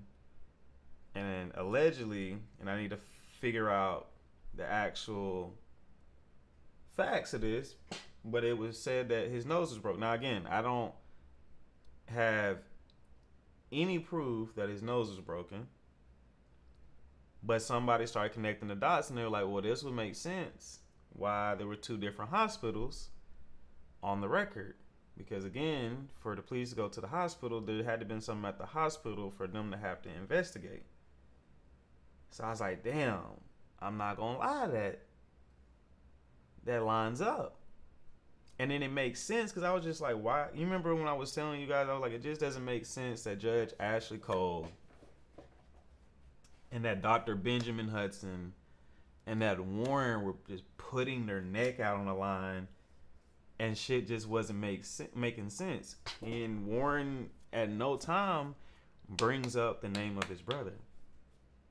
They never bring it up. So again, it made sense up until a certain point. The part that doesn't make sense, thanks for the follow, Casino Week. The part that doesn't make sense to me about it being Baby C is, why would Wyatt get involved? Why would his grandfather get involved? Why would Bart get involved? Why would Bart's father get involved? Because if I'm a grandfather, unless there's a deeper connected relationship between those families that goes beyond that, there's no reason for me to protect these people. It makes sense if Wyatt, Warren, and Bart had firsthand issues dealing with Nolan, that they would all be protected by everyone. So Wyatt's involved. He was in charge of both. I would throw you under the bus though. You know what I'm saying? Like, unless there's a deeper relationship, throwing y'all asses on the bus, and still you still got to convince Grandpa. Grandpa will be like, shit, did you do it, grandson? It ain't got shit to do with you. All right, fuck them. And we know how grandparents are. Some they don't give a damn. They care about they people. They don't always protect. Like, that legacy shit don't really be meaning nothing. So that's where I say, like, that's the part where my brain clicks and it's just like, okay, we got to make that make sense. You know what I'm saying? Like, it makes more sense for 3 people to be involved and then all the families are intertwined in that way versus it just being a kid. It makes more sense for the parents to be way more involved. And that's why I can kind of see where Katie was like, it ain't got shit to do with me. But regardless, Now Baby C's name has to be brought to the front because I do feel like it might be a nothing burger. Might be a nothing burger, but that he's kind of in my radar now. That's why they all have different lawyers. Yep. Going to each place for help. Whole lot of people riding for their friend's brother. They clicked up. They're gang. What does Carter do since they're defending him? So he's just a kid. Casino. He's just a kid. IMEO, pure speculation. There are too many accessories. I'm thinking this has something to do with Money D. I agree with what you just said. I don't know about money. I don't know about the money part unless it's some shit I'm missing. But yeah, that part I don't know. Because they all seen what happened on the boat after the fight. See, again, they can all see what happened, but like, if I have my hands on the situation, I'm a liability. Like, I'm not asset to the liability. But if you just a sole liability and I can wiggle my way out of it, that's where the story of like, well, why haven't none in the boat? Like, why hasn't anybody folded? Okay, well, if the three most powerful people on the boat is all telling you to shut the fuck up, then it makes a little bit more sense. But if it's just one powerful family telling everybody to shut the fuck up, it's a little bit harder to get everybody to shut the fuck up. It's just my opinion. Cause they all seen what happened. Is Baby C was fighting Tristan, maybe Nolan did. That's why I said it.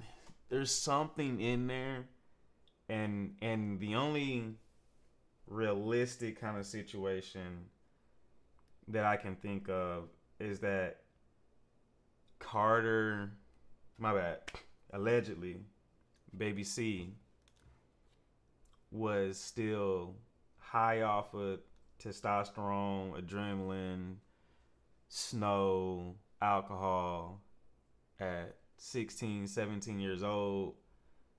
Started with Nolan, and then now it becomes a whole group activity. Something happened on the boat. You know what I'm saying? Something happened on that boat.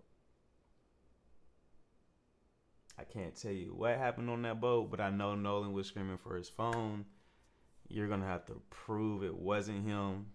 Because the only other person that could have said that was his voice was Javon. If Javon would have said that was his voice, but when he said that was somebody else's voice, and then Tristan came out and said it was his voice, it's just like, no, it wasn't. You can't lie to me, Craig. It was not your voice. You are not the father to that voice. All right? No, I don't even know who the hell Trace is. Again, these are the names, in my opinion, that are distractions. It's just my opinion. The people's names that matter the most is Baby C, Bart Shiesty, Warren the Dildo, and Wyatt. Okay? I think, like I said, it was a distraction bringing up Jack. Because I was like, Jax has nothing to do with nothing. I mean, somebody said that was a person that was playing with keys or whatever with Nolan's dad. I thought it was Warren, but, you know, if Jax was there and doing that too, then yeah. You know, but Jax was like, I'm not going to say innocent bystander, but he's not as culpable. And what would I do in a serious situation where I'm not as culpable as the next person? Well, I'm going to put the least guilty people in front of the camera. But yet the people that we have the most questions for, we have the least answers for. We don't have Wyatt saying anything. All social media pages scrubbed. Bart doesn't want to come up and say anything. He's missing GPS data off of his boat, and him and his mother have been doing cleanup work since this shit has happened.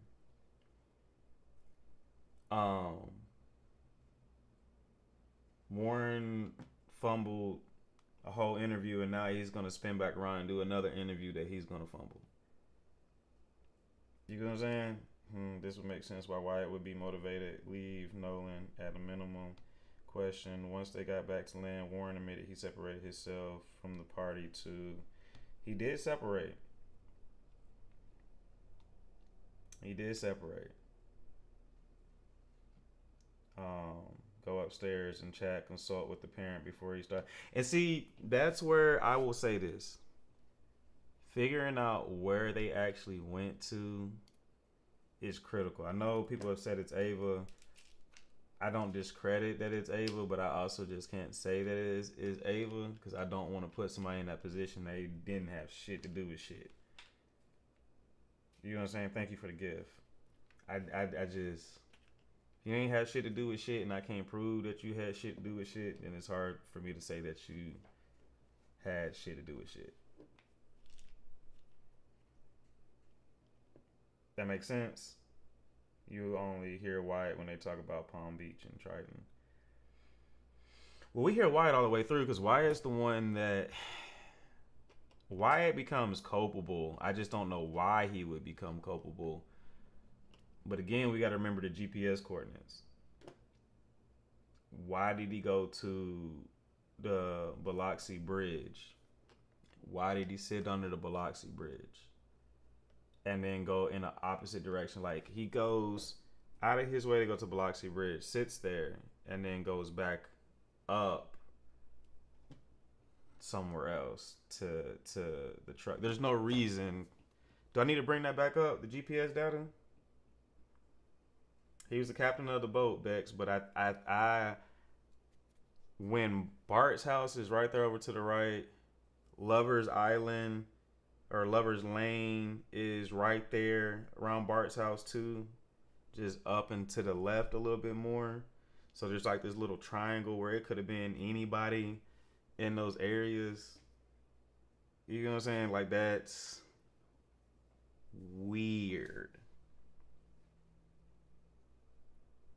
And then the boat goes straight to, and unfortunately, I love what's her name? What's Shawty's name? Kimberly. I love Kimberly, but she was wrong because they did not take the boat to the judge's house. Unless they erased that GPS data, it was taken to the grandpa's house, which is technically where the boat's always at, but it was just weird how he got the boat to go over there. Dropping trash evidence. I think there was an exchange. Again, highly speculative. But I don't think that this is as clean cut as they want to make it seem or anything. Did Wyatt make the phone call? Wyatt did make the phone call. Kaz, the former NES guy, name start with a D. I'm not sure who that is. Who's Eric's grandfather? Again, I don't even know who Eric is. And maybe I'm wrong, but I just don't think Eric has anything to do with shit. Like, that's why I said the fact that when they keep bringing up these names, Carter's not Warren's brother. Trace Carter is Nolan's friend, but he was on the... No, not... I'm talking about Carter Hudson. There's another Carter. He does have a brother named Carter Hudson. Alright. Again, this is all allegedly, but I'm just going to show you guys. Again, I can't look it up anymore. I have to actually go to Katie Seymour's page. And that's the only way that we see Carter.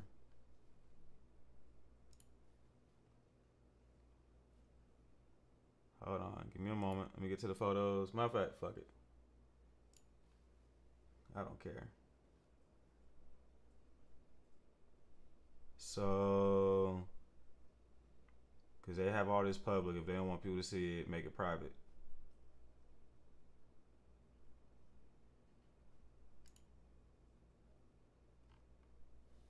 That is, so what you see over here, this is Carter.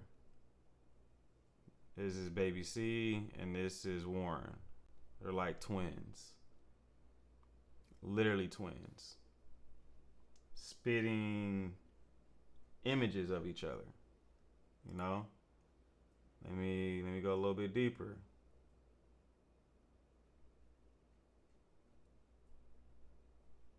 Hold on.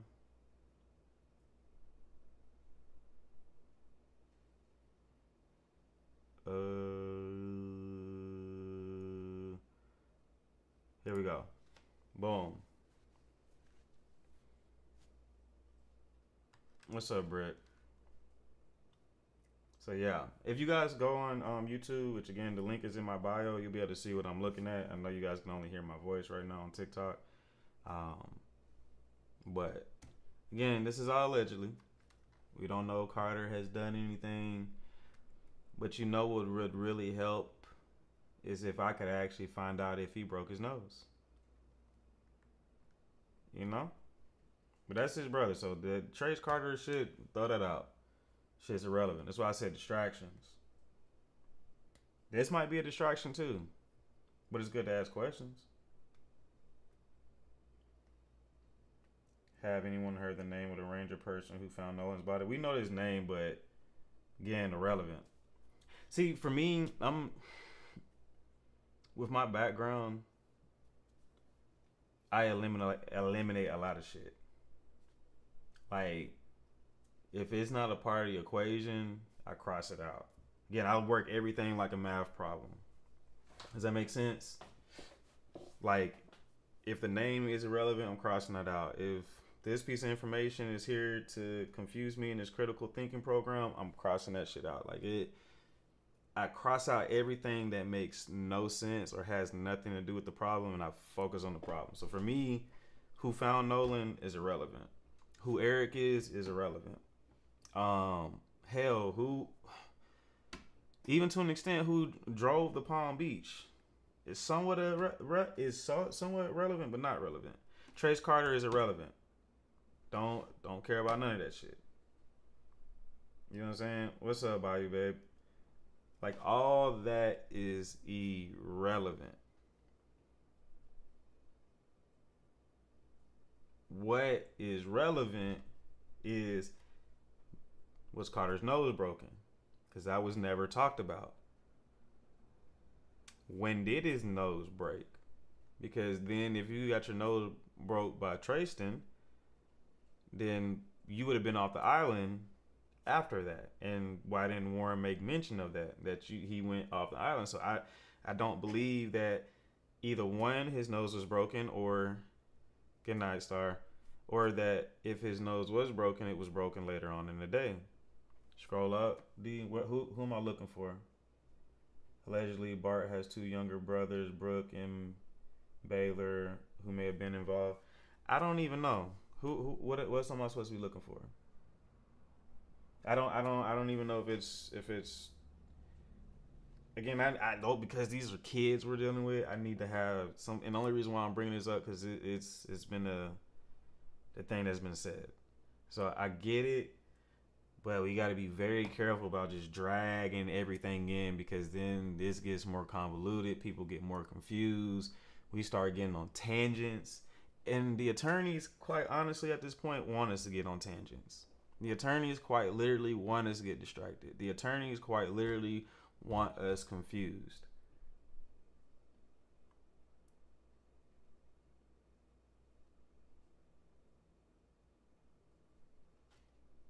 Okay? So I don't want to focus on those things. I really didn't even want to bring up the Carter thing because I don't have solid evidence.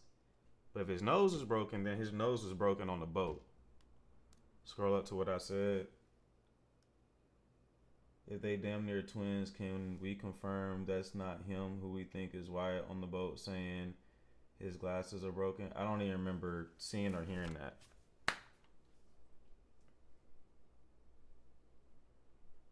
Where did y'all hear something about some glasses?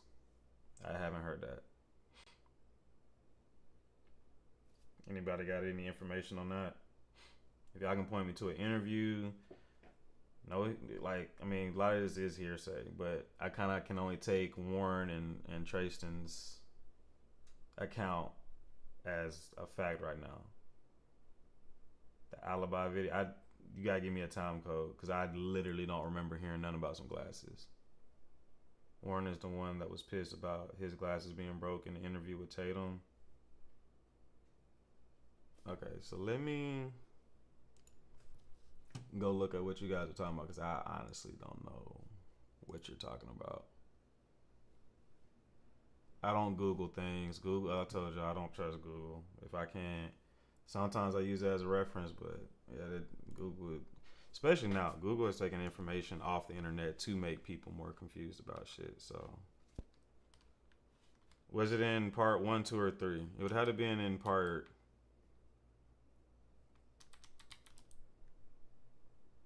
3.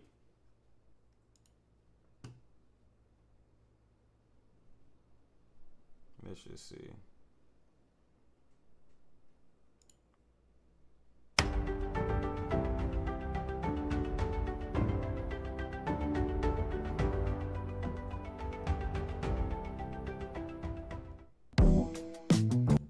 I gotta close that out. I forgot that will be a TOS. No, it's a video on them on the boats. One of them yelled, "My effing glasses are broke." Okay, see, I can't. If that's not like right before shit started popping off, I'm not gonna take it as credit. So if it wasn't saying in the interview, it's a little too much for me. According to Google, I'm an old white lady, right? Yeah, a lot of this shit has been scrubbed off the internet. Imagine that. And then Nolan was standing next to the boat, and Warren was yelling something about.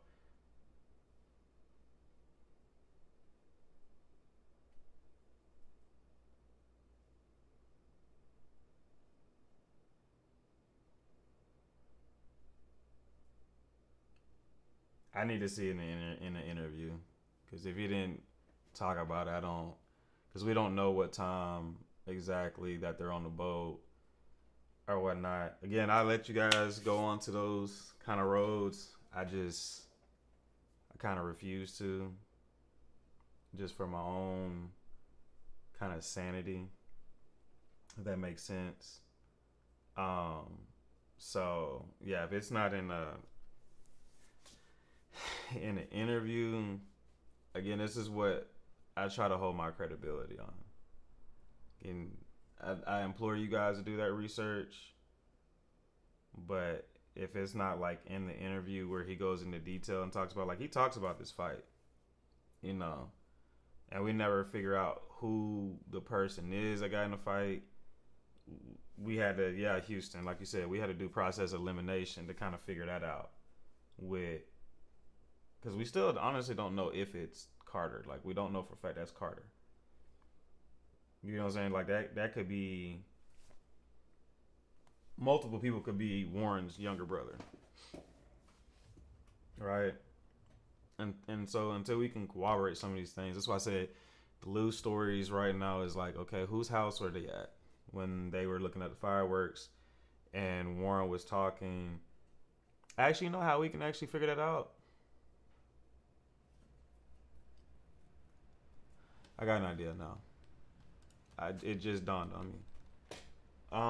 This is where I will use Google, because AI should tell me at least. Let me think about how to word it though. Where did Javon's mom pick up Nolan Wells' phone? That'll tell us where they were at that night.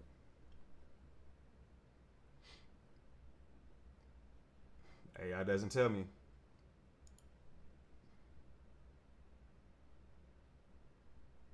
Yeah, AI does not tell me.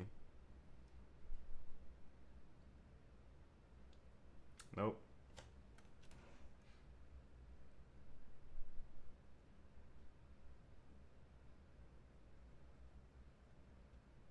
I ain't really concerned about all that irrelevant crap either. We got to look at what the hell is in front of us. They telling on themselves without telling, and every lie is the truth. I agree with you, Brett. That's a good, true question. What does it matter whose house they went to? How does that help the case? Well, the house that they go to matters a lot because that's the house that Javon's mom kicks down the door to get Nolan's phone. Based on that, depending on who he's talking to and what's going on, we can also line up how long it actually took Wyatt to get there to see if their timelines match up. Because one of the timelines that already didn't match up is that Trayson's dumbass said that Warren called him at 9 p.m. when Warren said the first person he called was Miss Christine, which was at around 12:40, 11 o'clock. So getting timelines together to actually see how much they're actually lying is critical information. I originally felt like it was at Jax's house too, but he says it was at a girlfriend's house, not the actual girlfriend that he was dating, but like a friend that is a girl. So little things like that do matter to the problem because then we're able to figure out timelines, right? Because we know that they got back to the house. Let me bring up these reports. Give me one moment. Nolan Wells. I got this all in a folder now to try to make this shit easier for me. So I said I've been on this shit. I'm relentless with it. I'm not about to stop. I don't care about the threats. Oh well, so be it. We're just not going to spread misinformation.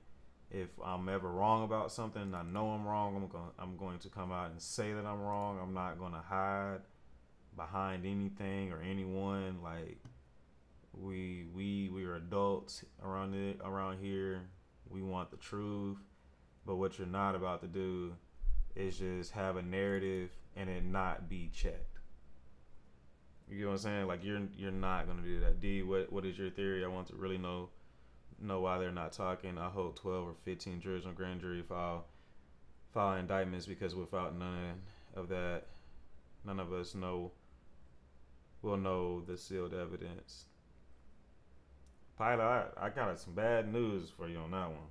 But why is Javon's mother wanted the phone, but didn't want to? She did do an interview, and they literally went on CNN, like first day out type shit. That's why I told everybody I just didn't believe Javon had shit to do with shit. Was he maybe wrong about some shit? Cool. We're all wrong about some things. Like your voice when you're calm is not the same voice when you're angry. That's why I told you things change, so people may not be able to understand. Like when people are enraged or desperate, like I ain't gonna lie to you, some of you might hear your kid on the call and hear your kid angry and never thought your kid would get that angry and may not even recognize your kid in that. You know what I'm saying? So there's yeah, but okay. She was tapping him, and again, I could be wrong when she was tapping her son, but you gotta remember, if she broke into these people's house to go get Nolan's phone, she committed a crime. If my son is oversharing information to where, again, they live in Mississippi and they may not even ask no questions, they're just gonna arrest her. Yeah, she's a black woman at the end of the day. You gotta be kind of like, hey, shut the fuck up. You're talking too much. I would too.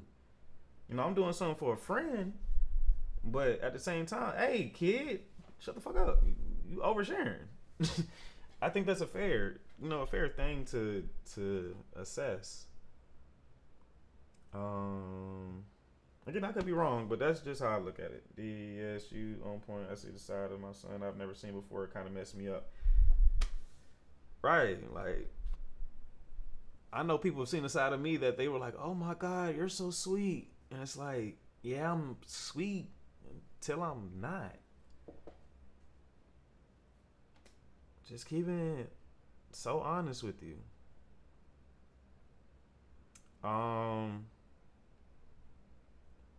So I don't think there's any information in here about where the phone was picked up. I forgot what I was going into the report to exactly look for, but I am going back to the interview real quick. Hold on.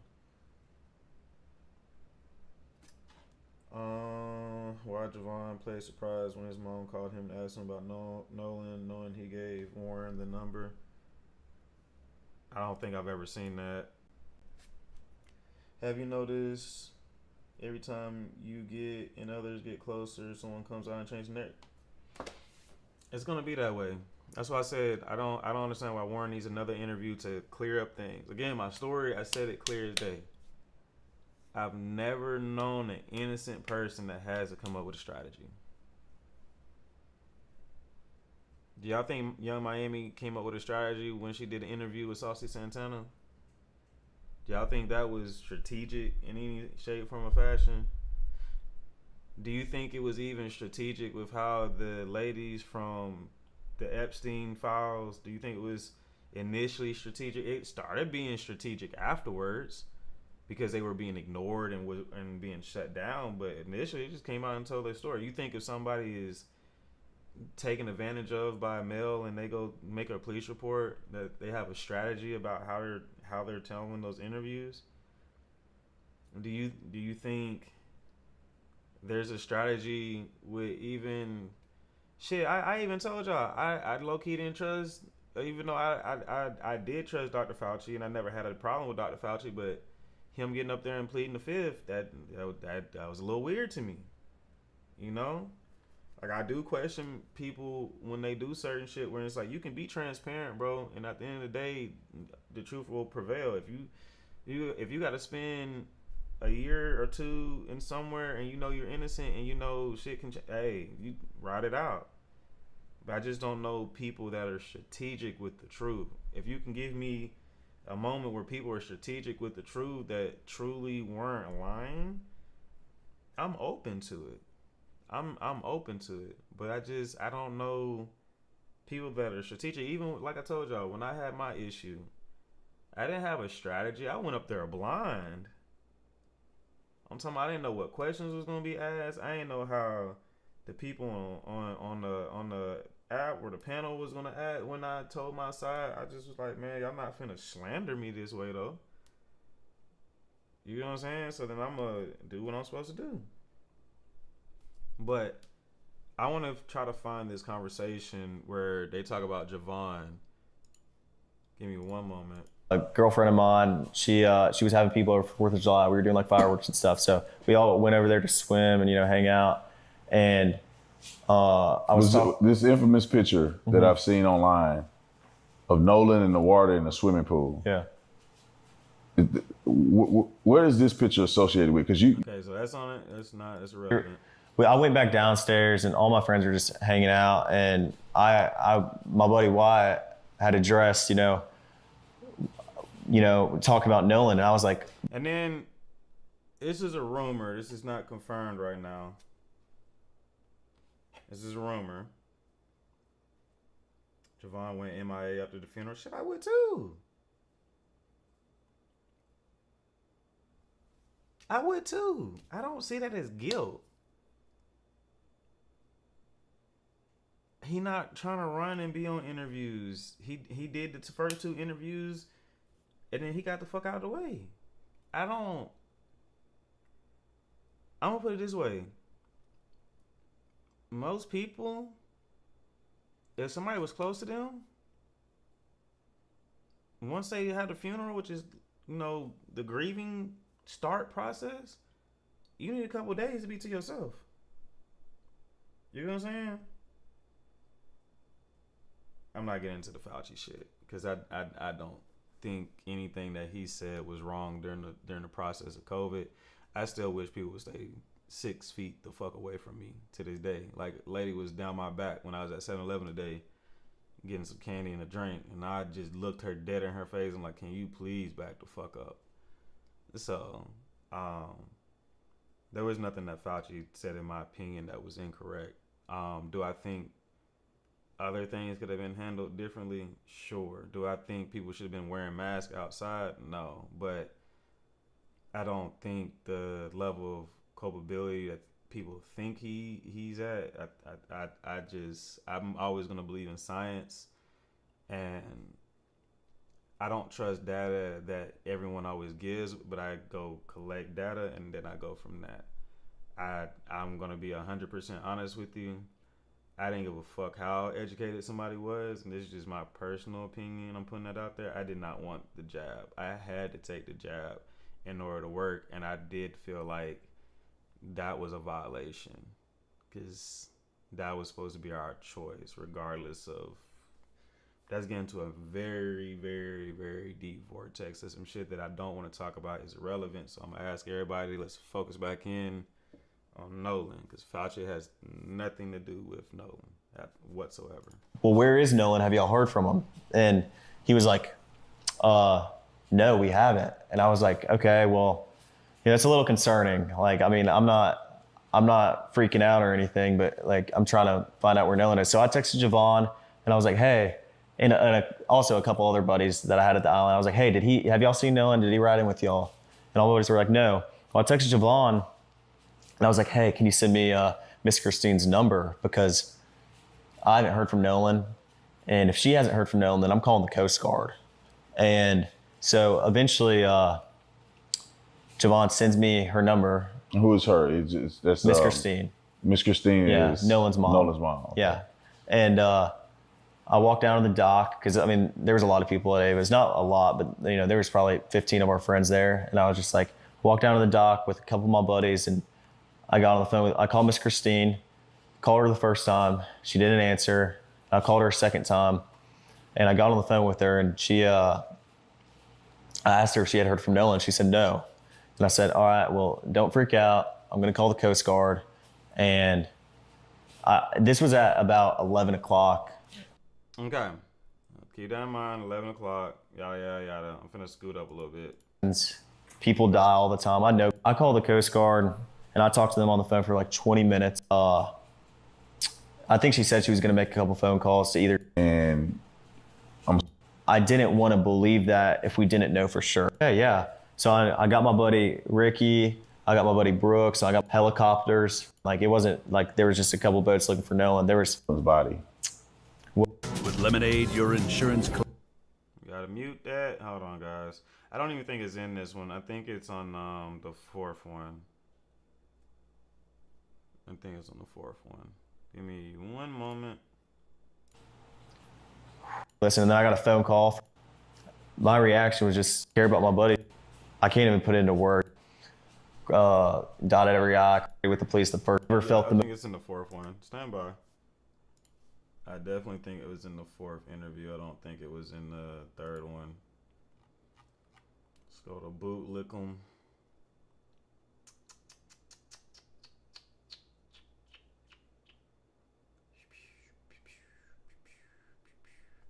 And I even did an outtake version of this as well, which was a bit crazy to me.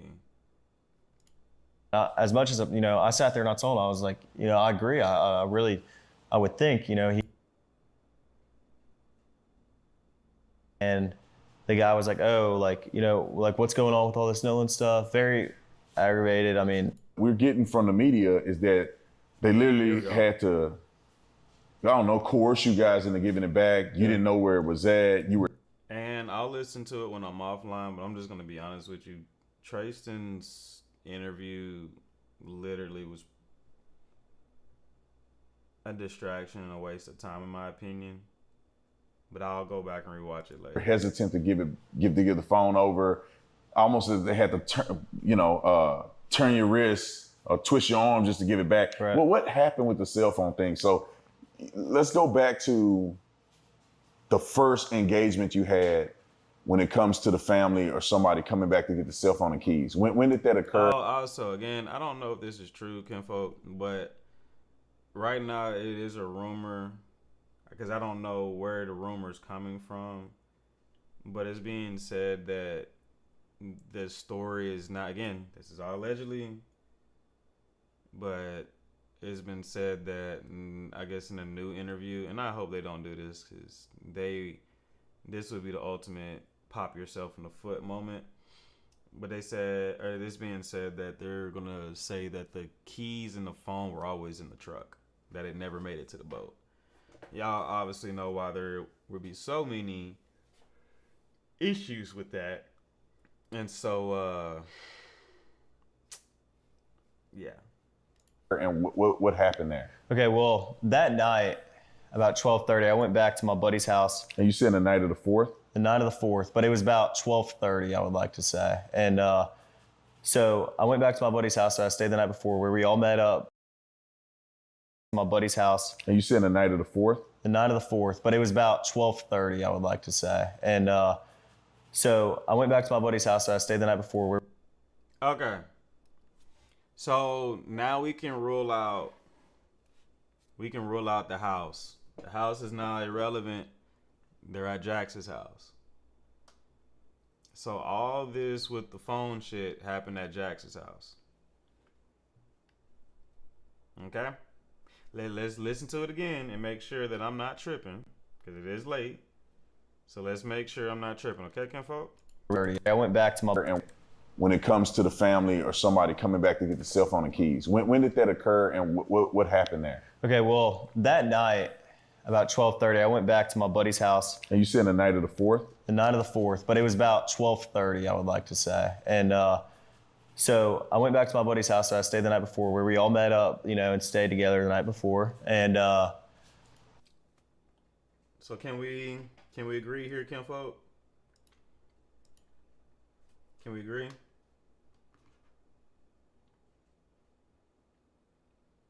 Do we agree at all on that one? That they were back at Jack Patalo's house? Yeah, so that means Wyatt's truck was there because the phone was in Wyatt's truck. Why didn't Wyatt go home? It's 12:30. I done had a long day. Why am I not going from the girlfriend's house or a friend's house to another friend's house? I mean, it's possible. It's possible, but if I've already had a stressful day and now y'all talking about, I mean, okay, if I'm being objective, if my dog missing and I know my dog missing, I may still want to be around the group to figure out if we can find my dog tonight. Even if there's nothing I can do, maybe. Yes, world. They contacted mom around 11, but they left at some point to go over back to Jax's house. Now that could have been because they left clothes over there. Who are Jack's parents? I don't even know. I know they weren't at the house though, because the house that they were at, which is El Camino, is the grandparents' house. So I don't even think the parents were there at the house. I think the boys were there just because they're adults. So I think the parents were just like, hey, y'all can be over here, do what y'all do, yaza yaza yaza. Okay. Boy, YouTube be trying to catch me up with the background noise. My buddy got a call from this guy, and the guy was like, oh, like, what's going on with all this Nolan stuff? This is my first time noticing it. Why is it this guy?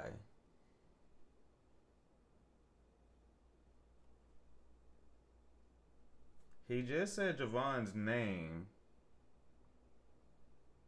but now it's this guy. Unless these are a different conversation. Aggravated. I mean, yeah, every right to be, but I mean, we were trying to calm him down, and like he was just like, oh, like where y'all at? My buddy said, we're at my buddy's house, and he said, all right, and then he just hung up. And so about 30 minutes later, I'd like to say, all of a sudden the door just got open and slammed, and there was a girl who walked in, and like probably about 8 or 9 guys behind her, and then another mom, which was Javon's mom. And who's Javon? I want to put that in perspective.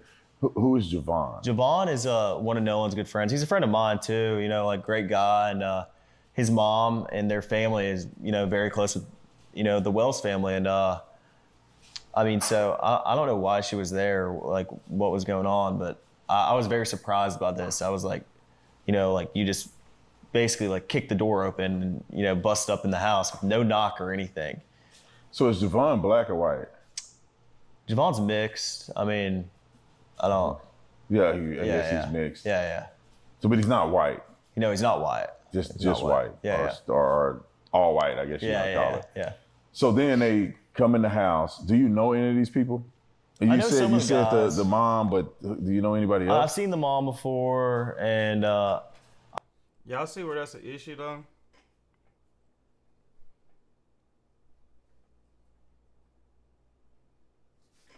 First of all, I mean, I get it at this point in time. If a random number calls your phone and your friend's missing, you're probably going to answer the phone. I'm just being objective here. But he at first he acts like he doesn't know who any of the people are. He said it was a guy, so I would assume that it had to be Javon or somebody adjacent to Javon. But that's never told. But Javon shows up with his mom. Now, from my understanding, the way Javon and his mom has the account of the story, it's just him and her, and maybe they just didn't want to incriminate other people, because But I want y'all to put in context something. He says that whoever called was annoyed, and they pull up 8 to 10 people deep.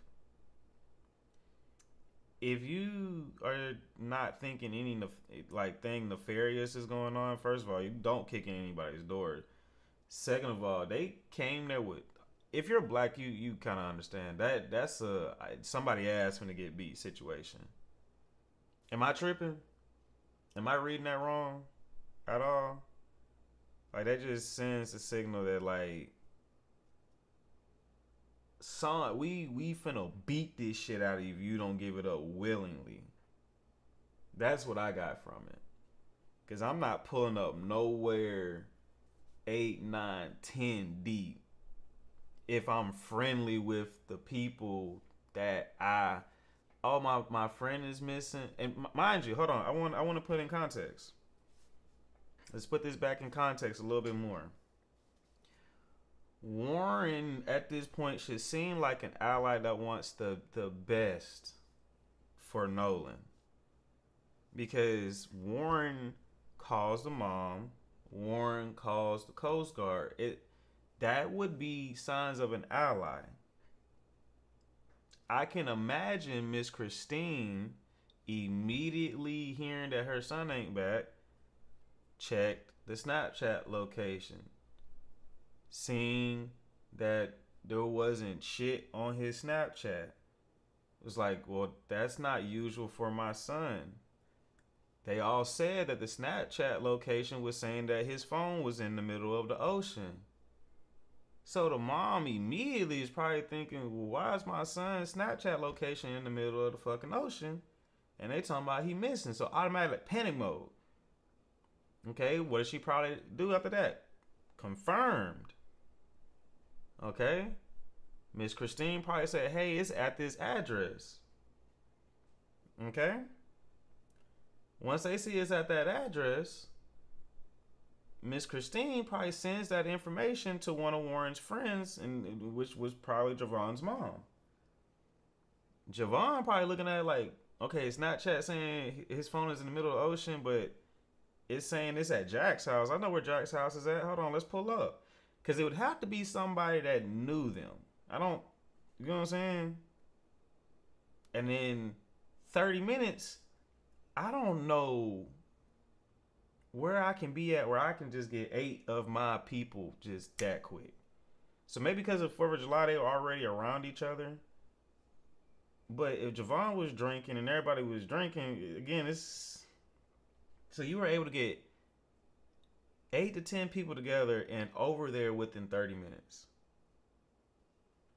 That means folks was already tense and wasn't believing shit. Who has this location? The mom would have had the location because the Light 360 out would have told her where it was at. You know what I'm saying? That makes sense to y'all? It's not Wyatt's house. We're at Jax's house. 100,000% we're at Jax's house. What's the relevance of Javon's race? Distraction, as per usual.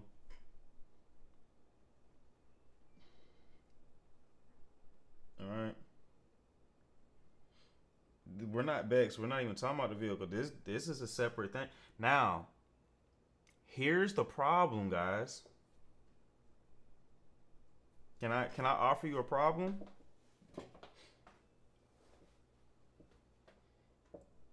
Samelia, you're wrong. You're wrong. I'm gonna push back. You're wrong. You're wrong. He said that they were at the buddy's house that they spent the night at the night before. That's Jack's house. We can even go to report and see where the boats left from, which was El Camino. That's Jack's house. We can look up the public records of who owns that house. It's Jack's grandparents, who are deceased at this point. So they were at Jack's house. Now, he could be lying, but based on his testimony, they were at Jack's house. There's no way of getting around that. Okay? Here's the issue, though. Can I present the issue to you all? Y'all ready? If they were at Jax's house, where did Nolan spend the night at?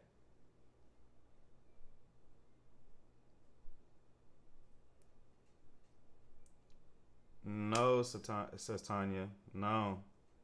I'm going to play it back again. I don't know if y'all just jumped in here, but I'm going to play it again real quick. Because I'm finna... This is what we were trying to figure out, because we don't even know if it's Ava's house. And it quite frankly doesn't matter at this point. So I'm going to play it again for you. Please listen. So why did they say they rode to El Camino after McDonald's? I'm finna play it for you. We finna end all of this. Later, I'd like to say, all of a sudden the door just got, all right, and then he just hung up. Like, where y'all at? We were trying to calm him down.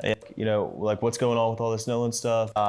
So I went back to my buddy's house. So I stayed the night before 12:30. I went back to my buddy's house. And you said the night of the 4th? The night of the 4th, but it was about 12:30, I would like to say. And so I went back to my buddy's house. So I stayed the night before, where we all met up, you know. And That's Jax's house. Did you hear that? Do I need to run it back for anybody? Do I need to run it back? Because the house that we spent the night at the night before was Jax's house. We know that for a fact because they left from El Camino.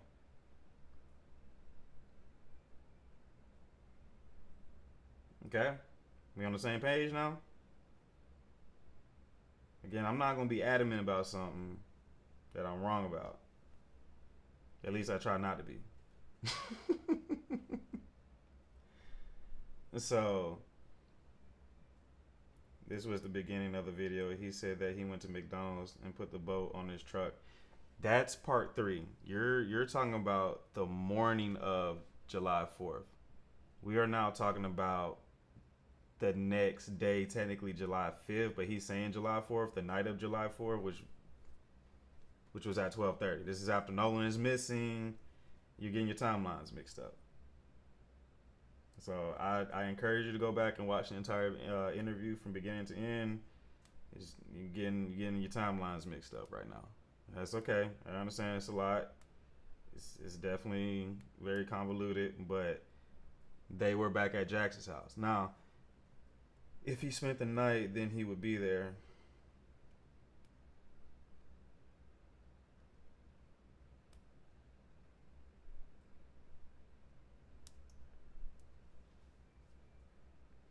Okay.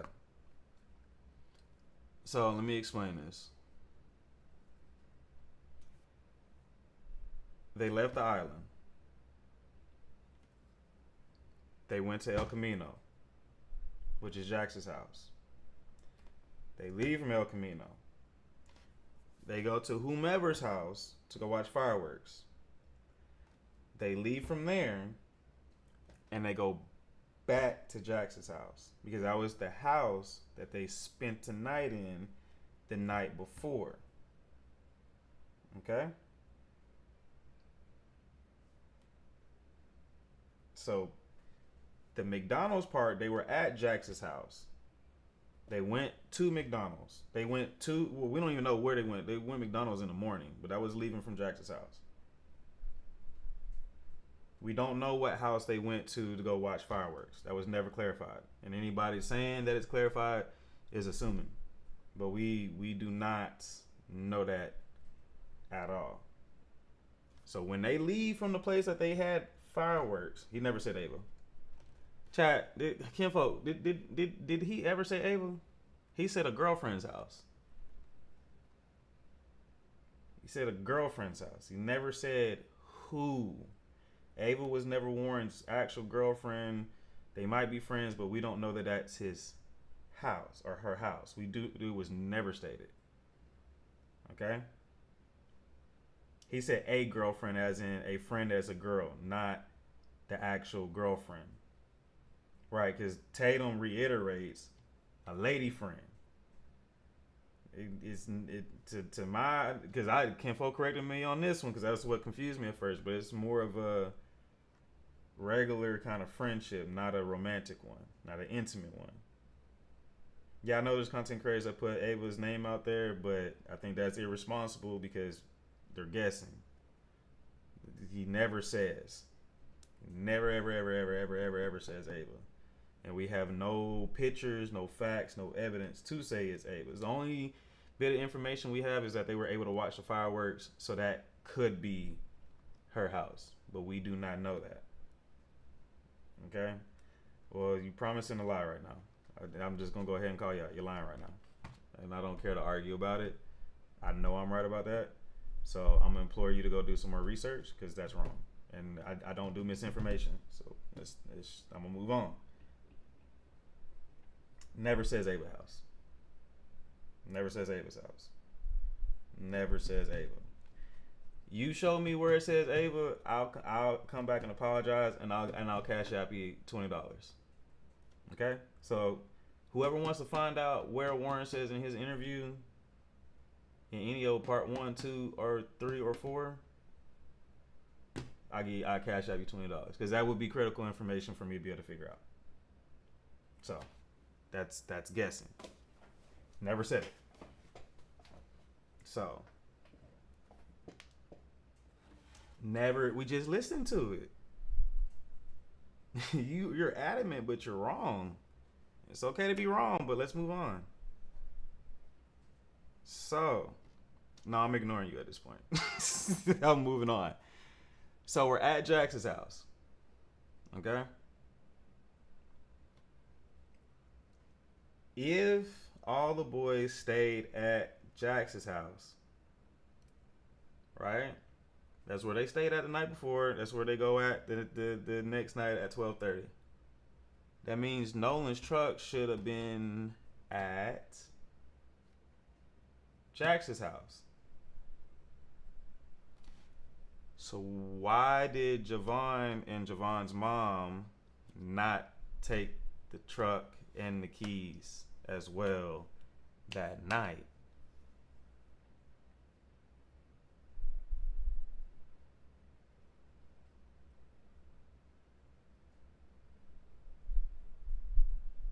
Samuel, you have to send me proof. Send it. I'm not sending you shit till you send me proof. That's still, I'm a cash app and you haven't showed me proof. That's a little loopy. Low-key finna annoy the shit out of me. I ain't gonna lie to you, because I hate when people lie and be adamant in their lies.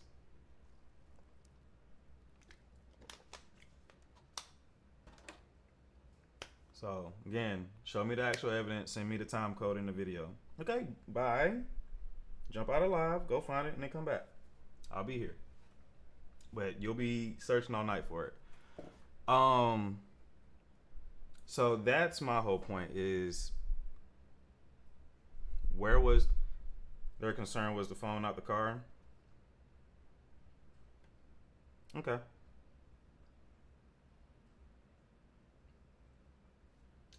I would think if I'm Javon and I see Nolan's car, I would be like, hey, Miss Christine, do you want me to take the car with us too and get the keys while we over here?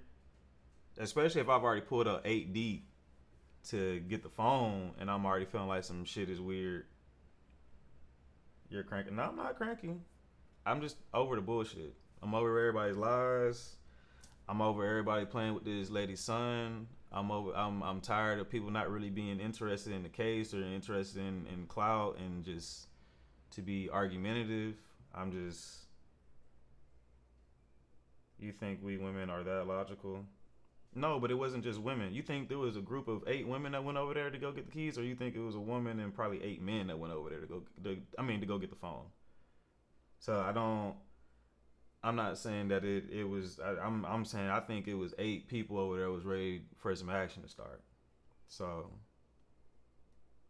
that's where I'm trying to figure out if they knew what the car looked like, which Javon was there. If Javon knows what the car looks like, right? Nolan's dad went to go get the keys, but where was the? I want to know where was the car at.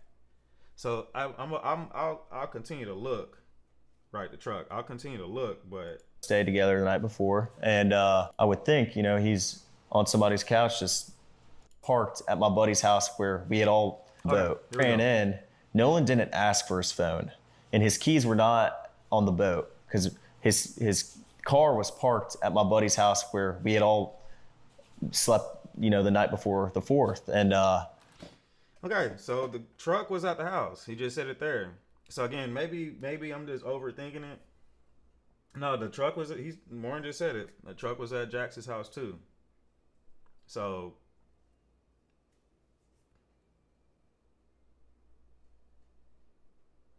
but they asked Javon to go get the phone. They asked for Javon's mom to go get the phone. So, again, maybe they just overlooked it.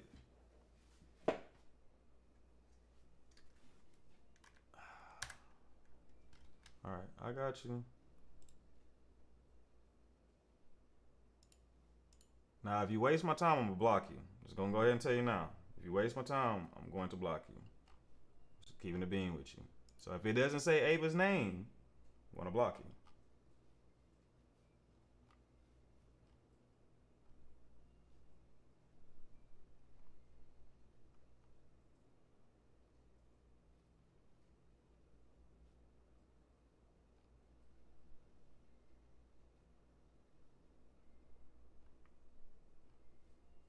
All right.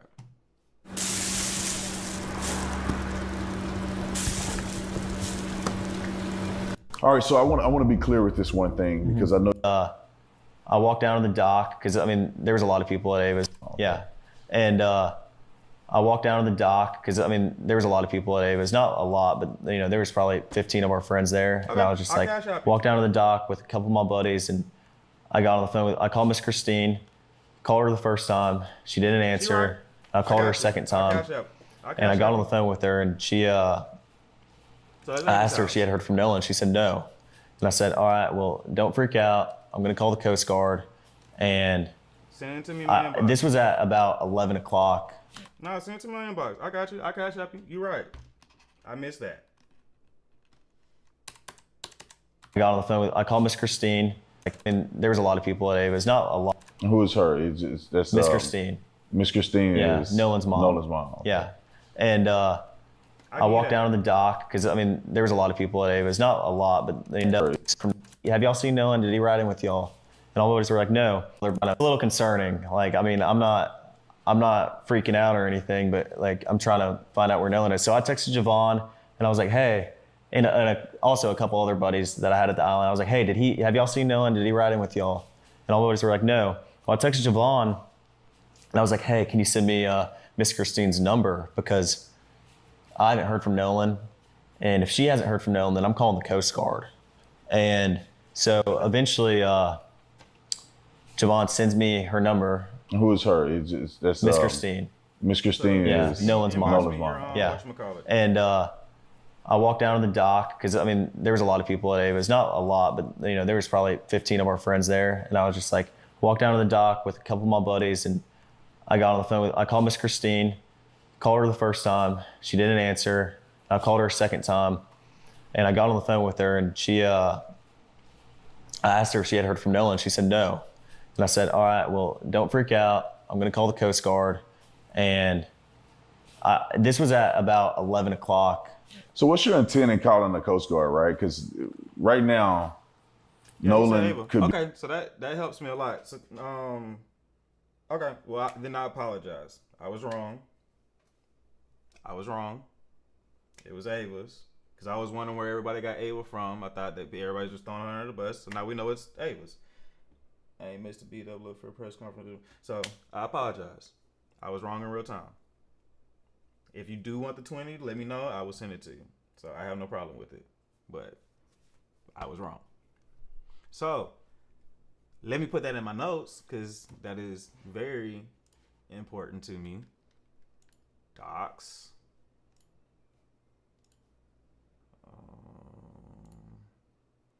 And I apologize for being rude. So, Ava's house, July 4th, between,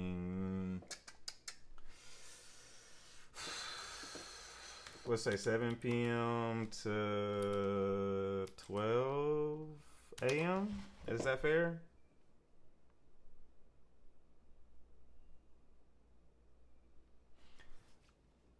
So now I can add this to my GPS.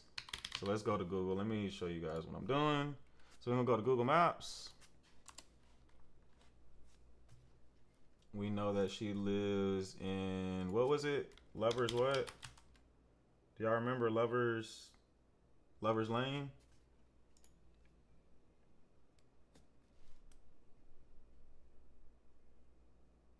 Lovers Lane. I don't know where Warren napped at. I would assume it would have been El Camino, which would have been Jack's house. That's me assuming though.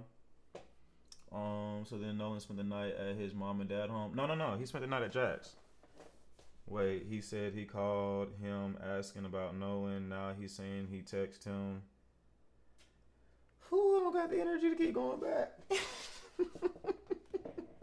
I ain't gonna lie, the fact that he said Ava's name, that, and because he kept saying like not trying to name people, and then, but is that forthcoming with information if you say the name and then fuck up and slip up the name? Well, it's not allegedly Ava's house no more, Kiwi. We don't have to say allegedly anymore. What's her? And I'm probably saying your name wrong as hell. Somalia? Somalia? No, it's definitely not Somalia. Somalia? Is it Somalia? Okay. So Somalia is the one that gave us the information. The reason why this is now, why I was telling y'all it was critical for us to confirm that it was Ava's house, and I told you I couldn't go forward. You really actually kind of broke up in a big thing that I was waiting to get. Because I kind of gave up on it. But Somalia telling us that this is Ava's house. Ava's house, because of her dad,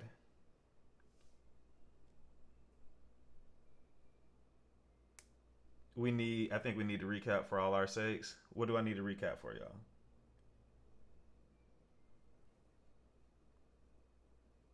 Did not say Warren was slowly trying to separate. You did. I think we all seen that he.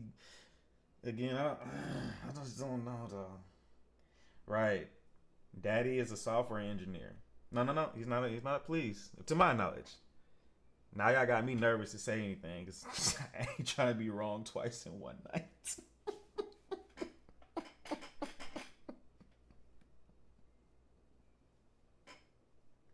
I'm not trying to be wrong twice. Now he said he went to the doctor. Right. The story changed. The story changed real time. Oh my God, I didn't even notice that. Man, maybe you need a good computer and do this shit.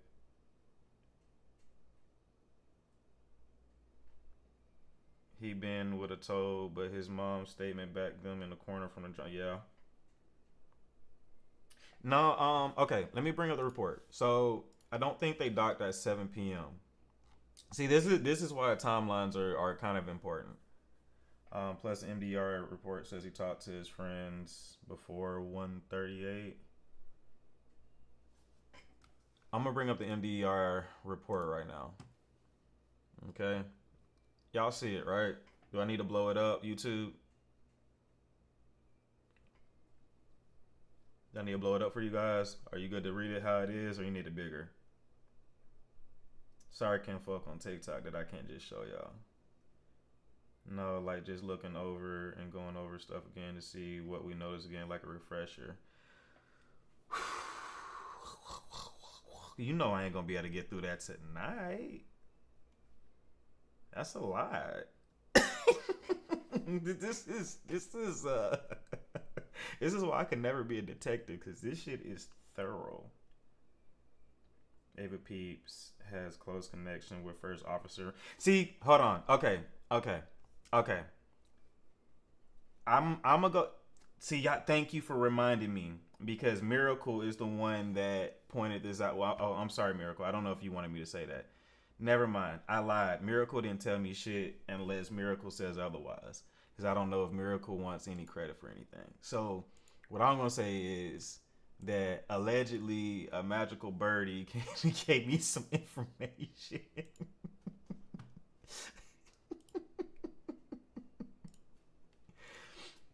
So I ain't gonna lie, Samelia has gained great favor from me, and I definitely now I want all of you to kind of think about this now when I read this. All right. So this is what I put up, and I'm just gonna read it to you guys. I don't know if this helps or not, but Ava Dellinger is where they went to the pool party that night. Now this is where I was telling Miracle, I was like, I couldn't go any further yet because I really didn't know. Actually, Samelia, can you just come up and I'll gift you 2 or 3 galaxies? Can I do that?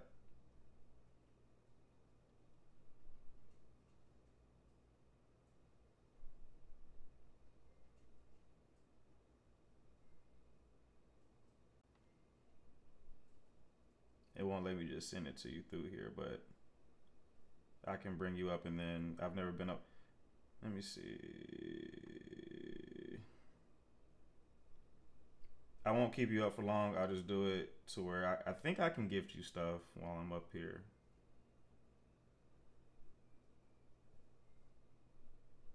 All right, let me do this real quick. Gift. So I gotta do.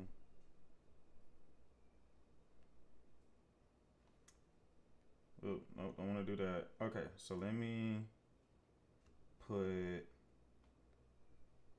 Sorry, guys. I just want to be fair, because I feel bad. I truly do. All right, that's one.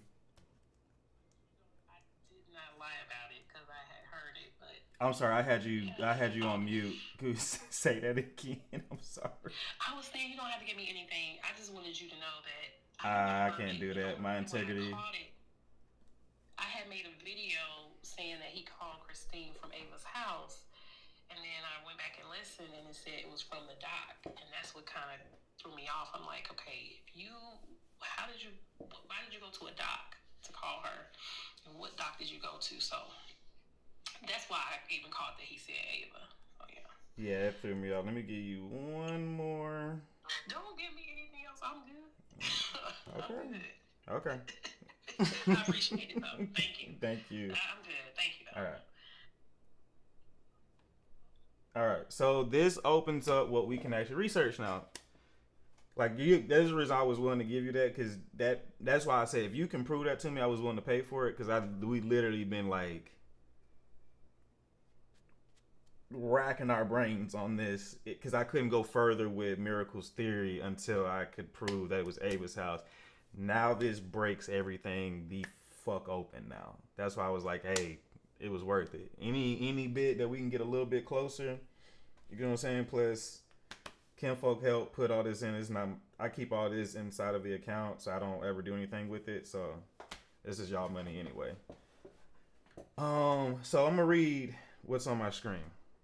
I don't know if this helps or not, but Ava Dellinger is where they went to the pool party that night. Well, Ava's mom is Evelyn Dellinger, and her mom is Rose Dellinger. So Rose is Ava's grandmother. Rose Dellinger's Ava's grandma is kin somehow to Kathy Dellinger Caron, meaning Kathy married into the Carons. Now, do y'all remember who the Carons are? I'm probably saying the name wrong. I should say Karens. Fuck allegedly. Fuck allegedly. Keep telling y'all, fuck the allegedly. I'll say it with the kids, with these grown ass people. Fuck allegedly. Come sue me, bitch. Prove it that it's not allegedly. Okay? Yeah, we're Lieutenant. Okay? So Lieutenant Caron was one of the people that wrote up the report and did not credit himself at the end of the report. Do we know the day and time? July 4th between 7 p.m. and 12 midnight. Okay?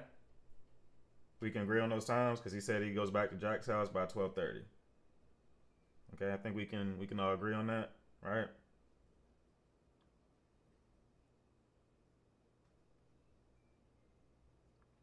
Police officer on duty that took first report. Right, lieutenant. Give him his credit. They work hard for them titles now. So it's a lieutenant. We're gonna put his name on that shit. Okay, anyway.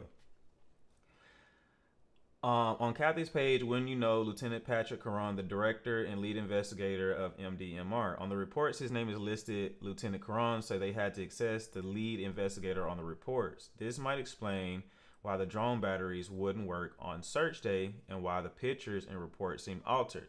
Now, I told you guys that the drone battery shit didn't make sense. I don't know if you guys seen that. If you didn't see it, it's on the YouTube. You can go back a couple days, but to have 5 batteries that just don't work in 85 degree weather because it wasn't pinnacle heat of the day.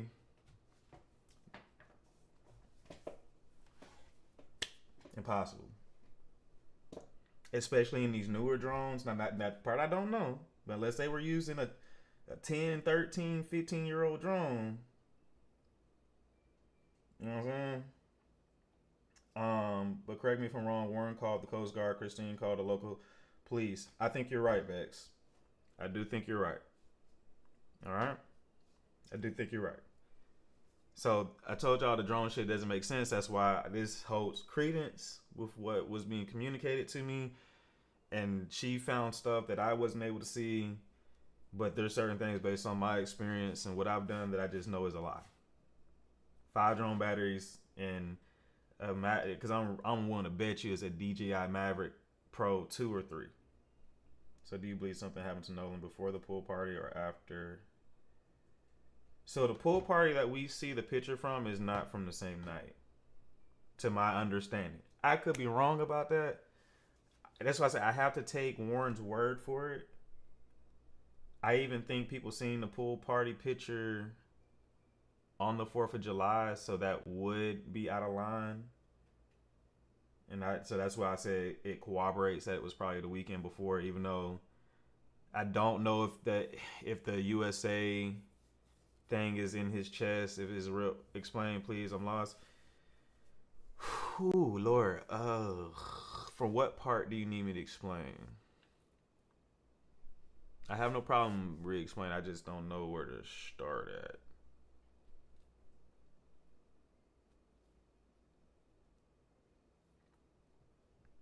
Let me get through this first, and then I'll try to do a recap when we get towards the end. Hopefully I can loop you back in some type of way. Correct me, again, y'all remember when I said things to me that don't matter, that are irrelevant? The beads kind of are irrelevant to me, because they all had beads on at some point during the day. So that's one of those things that I just don't find significance in. Okay? This might explain why the drone batteries work on search day and why the pictures and reports seem altered, which they do. Also, the mayor of Ocean Springs, Bobby Cox, is pictured in 2 photos. The fuck? That shit looked weird. Is pictured in 2 photos at Warren's mom's, Katie Hudson Seymour house about 3 months prior. He is the one in the birthday picture in the background of Warren's mom and younger brother Carter. Remember that name Carter is coming up again, okay? Then the next photo is a clear picture of the mayor at his birthday party. Ava Dellinger, Wyatt Warren, their parents, take each other's kids on vacations and have parties together, and Ava has prom pictures with Wyatt and Warren as well. Boom! Connection. Right, Gabby. Baby C has a connection now on why they would defend him. Again, don't know if Baby C is culpable of anything, but it now kind of starts connecting Baby C into some bigger shit. Give me something to research. I'm an expert at finding things out. If he had them on that pick, that was a week earlier. Warren had it on the 4th, but I get it. Yeah, I'm not sure. We got one of our little supremacists in here. The mayor of Ocean Springs put out a statement to the Wells family. Sorry and condolences. Then it put out a second statement about an open investigation, retracing his statement earlier, but was just a birthday party at Katie Hudson Seymour's house a few months before. Also, the police dispatcher called for the 4th of July at 11:26 to 11:50. Now, this is the part I want y'all to listen to. Okay? This part is probably the most critical part. The mayor of Ocean Springs put out a statement to the Wells family, sorry and condolences, then put out a second statement about the open investigation. Retracing his statement earlier, but was just at a birthday party with Katie Hudson Seymour house a few months before. Also, the police dispatcher called for the 4th of July at 11:26 to 11:56. Officer says, I'm en route to Judge's house. Dispatcher says en route to Judge's house or leaving Judge's house. Officer says en route to Judge's house. Dispatcher says 10-4. Miracle, can you send me this 911 call? Do you have it? Are you able to shoot it to me?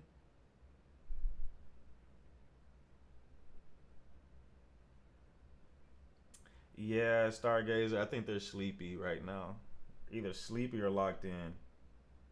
Okay, if you could email it to me to talkingdummies, TALKINGDUMMS @gmail.com. All right. Next, the officer says something about 10:50. Oh, it says 10:50, which means an accident of some sort. Then the officer says to different officer, finish what you got going on and get down here like quick. And then the officer says to the dispatcher, you got the info on missing person. Dispatcher says 10-4. Officer says to the dispatcher, you got what they were wearing and everything. She says 10-4. A few minutes later, officer says 10-24, meaning completed assignment. All this before Nolan's mom reported him, which was at 12:22. Maybe they waited to tell Nolan's mom they hadn't seen him until they knew Lieutenant Patrick Caron was on shift and would take the call. Warren said they were at Ava's house for a pool party and fireworks, and said he talked to the dad. Maybe that's why they were talking to the dad, because Ava's family has connections to the director and lead investigator, Lieutenant Caron. Can I pin it in the chat? I can't do it. Empress, are you up with us? I don't think Empress is up.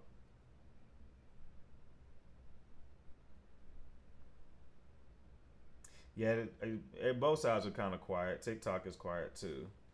There's probably maybe 3 active people. There's 159 of them over here. But you guys should be on YouTube, so click the link in the bio. Asia, where they, see, every time you get off, and then you magically pop up at 3 o'clock in the morning, girl. You supposed to be unalive to the world. Oh, well, you needed to go to sleep. I'm glad you did do that. I'm on both pages. I appreciate that. And like I said, we got 82 on YouTube. I wish I would come over there. I know, but something woke me up. It must be the Holy Spirits. Said, wake your ass up. I'm both and TikTok a little bit, but I think everybody's sleepy. It's 158 people in here. My chat should be. Yeah, I don't. Fuck her.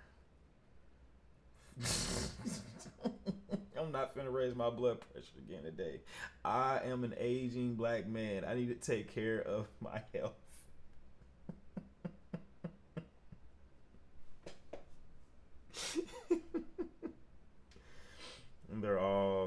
CEOs and content creators. Well, apparently I'm small, so I don't have to worry about anything. So, let me see. Did I get an email yet?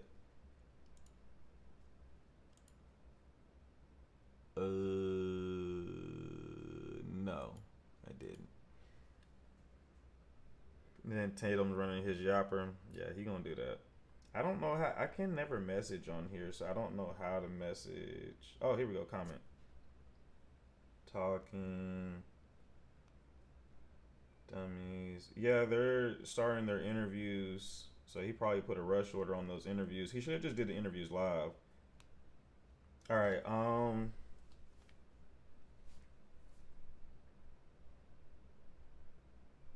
If you want to drop info, tell us if Carter's nose was broke or not. That's what I want to know. All right, Miracle. I just sent it. I would love that 911 call. He claims he's dropping them. I mean, drop it. It means we're going to be on live tomorrow, I guess. He gives us the info.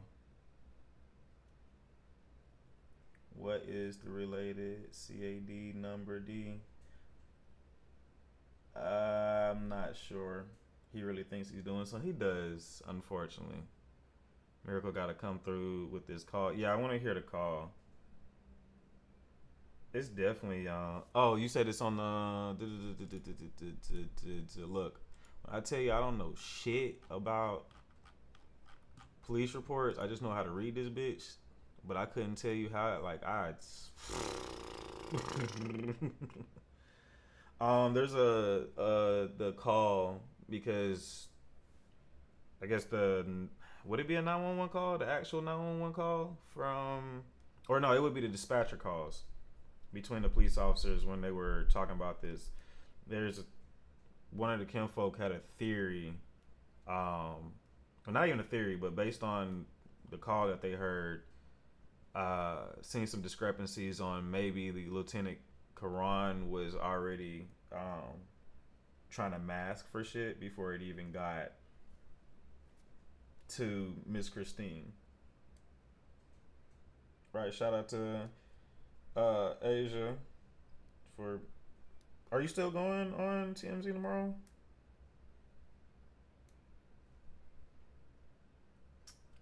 See, if I was on my computer, I'll co-host for you. That's why you need to be on my Discord so I can just bring you up for YouTube.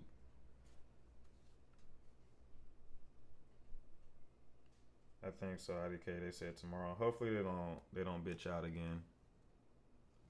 You said CAD. Where is the CAD at? Let me bring this over. If you look at the stream, then you could tell me SD. It's a small box on page 1. It said related CAD number. What's the Discord? Ooh, you got me on that one.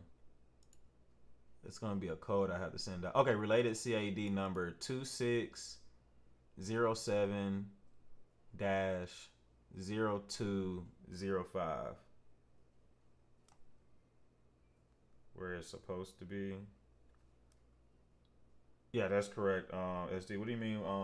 Where is it supposed to be? I think Miracle's working on it too, but thank you if you can. I appreciate it either way, whoever gets it to me. Ooh, I weren't supposed to see all that. Whoops. There's nothing in there though. Nah, there's nothing in there. The call, I'm half asleep.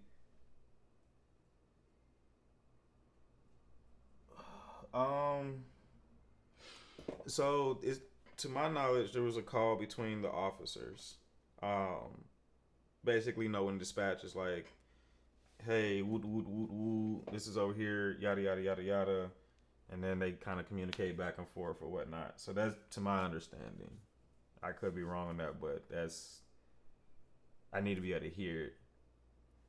Question, did they pull the wrong GPS from boat at Bart's house? Because they had the tide craft, not the tide line. So, yeah, it should be public. So, we have conduced that the police officers wrote the wrong name on the police report for the craft. It was supposed to be the Tide Line, and they wrote Tide Craft. But we could be wrong about that. But as far as I know, it's supposed to be the Tide Line. The license or the information on it still matches the Tide Line. It doesn't. There's not a boat for a Tide Craft, nor in any of the reports do we see a Tide Craft at all. So like when they show us boat 1, 2, 3, and 4, and potentially 5 and 6, we never see it. Which I said I'll go back into this, but I think it was just really interesting to be able to actually boom. Okay, this was Ava's house that they were at. They were there until what time? 12. Okay, so this is what I kind of want to show you guys. All right, so this is y'all following with me on YouTube on the map. 157 of y'all could be on YouTube. You'll see this as well, but that's on y'all, you know, because I'm showing the demonstration of how all this looks right now. But okay, so we got our little mappy map on here or whatever, right? Okay, so this is Lover's Lane. Again, I'm not going to show the exact house because I don't know, nor does it matter, but the area matters. Okay. Wyatt.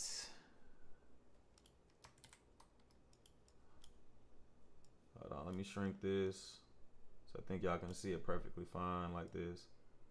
So Wyatt, and I'm just going to pull it straight from the police report. His GPS says that he is going to go to Cardinal Lane. All right.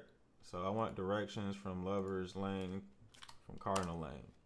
Again, not showing any exact address, just what's public information. All right. I'm on both. I'm SD. Oh, okay, SD. I was like, okay, cool.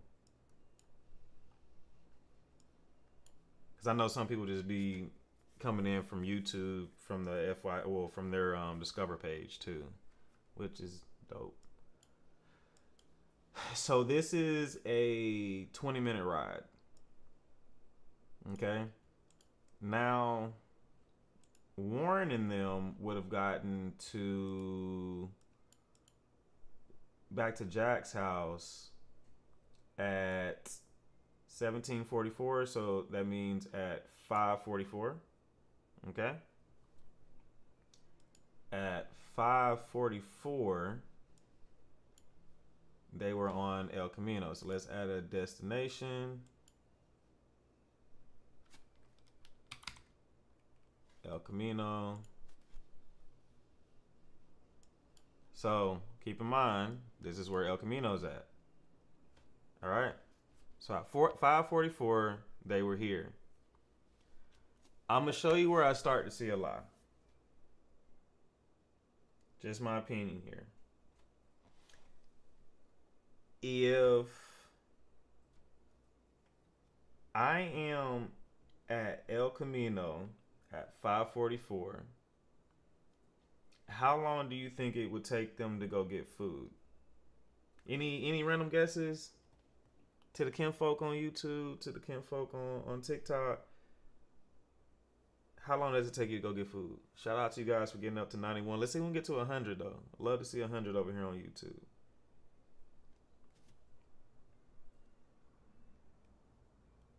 Any takers? 20 minutes to get food and eat food. I say about an hour. Okay. So if we get there at 5:44, let's say just an hour, that puts us at 6:44. Okay. What time did we just say that they got to Ava's house for fireworks?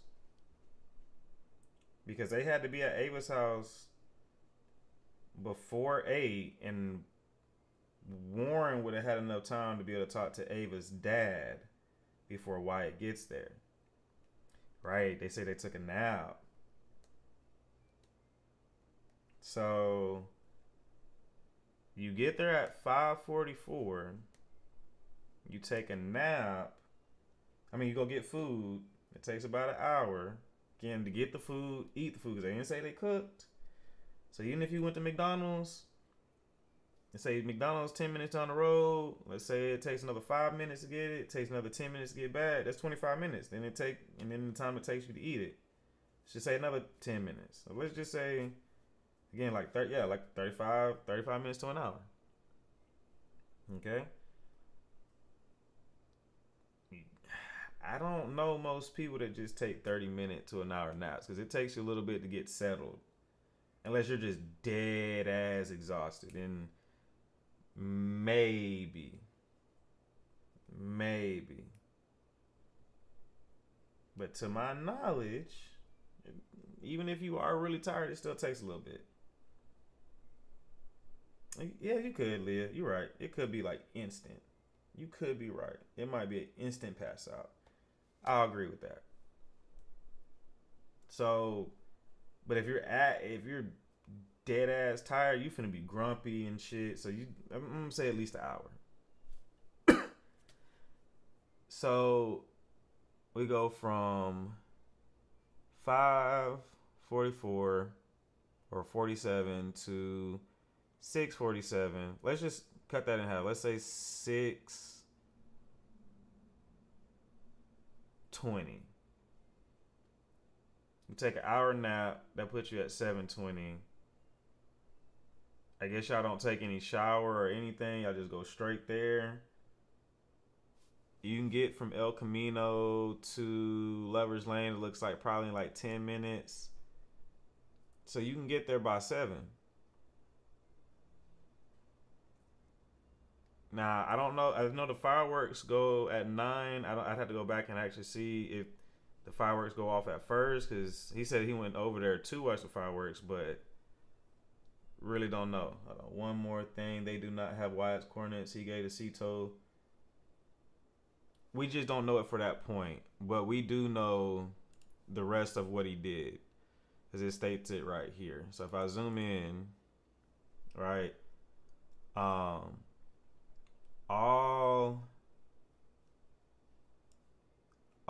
this is just the part that's questionable, because it seems like they turned the GPS back on around here.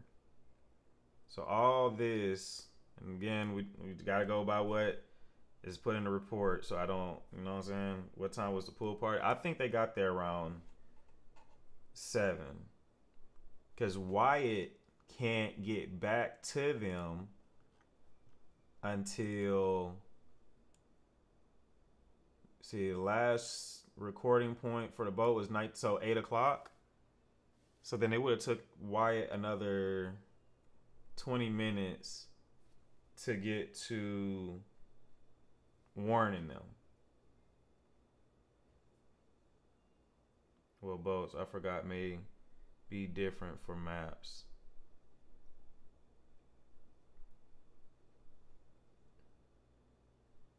Well, his travel in between here is boats, but once he gets to Cardinal Lane, he's in a car.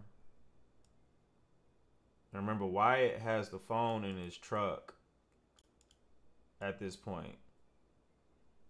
So at 8 o'clock, Warren has the phone now, or Wyatt has the phone. It's going to take him 20 minutes to get over to Lover's Lane, which is over here. And remember, we're going all the way over here to all the way over here by car. So that's 20 minutes, according to the GPS. So we get here to Lover's Lane.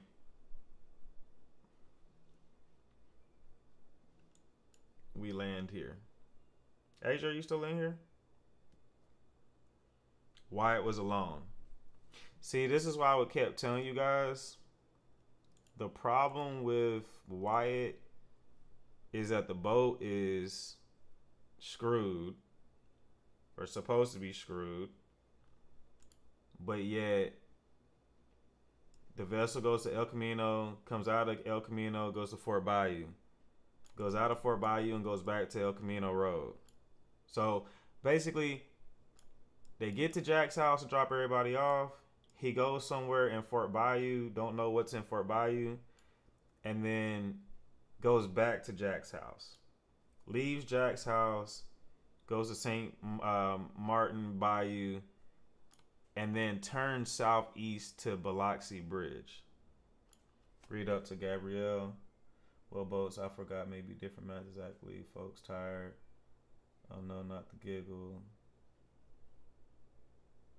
I think you can put in maps how long it takes from point A to point B, and it'll give you an estimate, and then narrow it down to how. It doesn't tell me what boat. It doesn't tell me with the boat. Everything else it does, but okay. Let me go offline because it gave me the person's real name. I don't want that information out. So I see your name. I'm not gonna let it get out. So I'm gonna protect you. All right, peace. All right, and then I'm just gonna delete your name off of here. That way it doesn't show up by accident. And I actually gotta delete somebody else's name because now I see other people's shit on here. So I'm just gonna delete those, and I'll go back and look at it later. Peace and blessings. Peace and blessings. All praises to the Most High. Okay. Yeah. No, don't even care about all that. 930-0803.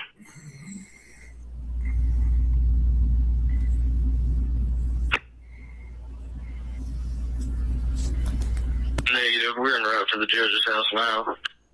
Negative, we're en route to the judge's house now. Oh, were you able to get it, SD? You said y'all en route to the judge's house or from the judge's house? En route to the judge's house. Asking for IQ up on you. Appreciate it. 10-4.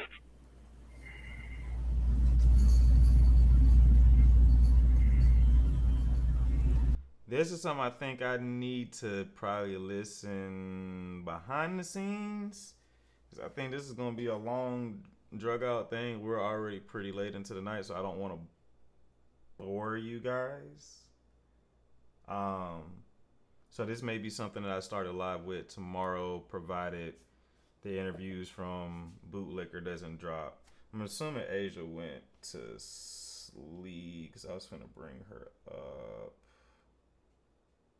Yeah, I think she's out of here. Okay, no problem. But thank you for that. I'll look at for it. Also, if you can send it SD, that way I can just have it raw on my own because I really don't like. I want to give this creator his views, but I also don't like doing it for YouTube because they can try to play games. Are these coordinates of the boats from the following days? No, it's, well, we only have GPS data from the Triton. We only have it from that one. We don't have Bart's. We don't have the Palm Beach. We don't have Tracy's. We don't have Boat X. What time was that dispatch call to the judge's house? That's what I'm going to have to listen to this, and I can drop the link in here for you guys to also do your own research. But at the moment, I don't know. And like I said, I think this will put everybody to sleep. I didn't even realize it was 3:30. So we might have to part 2 this tomorrow because I know I'm going to start losing people as far as like getting sleep. I'm surprised there's technically 250 people in the live this goddamn late. Who boat was Javon on? I'm not sure. I know, Mary. Some people. I mean, I could keep going, because then whoever falls asleep can finish watching it in the morning. But I know I'm not gonna get through all this tonight anyway. But I am gonna kind of show what is also going on here. So let me. This is the part I kind of really want to show you guys, because I always harp on this, and I think I've went back to this over and over and over and over again. Oh, you on the West Coast? They claimed they called because someone tried to kick open the door.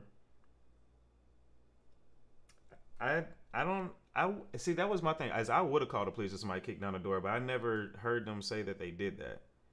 I'm playing Candy Crush and listening. You are hilarious.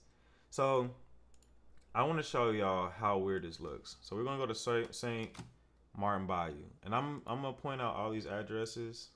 It's gonna get a little confusing for a moment, so bear with me, please. Okay, I'm giving y'all fair warning. This shit's about to get very confusing. Very, very, very confusing. So just be slightly patient with me, and hopefully I can make sense of it. Because now we have more GPS coordinates than we did the other day, so this is why I'm doing it again, because it's new information now. And with new information, we have to analyze it as it's a completely different story now. Is that fair? Again, shout out to Samelia.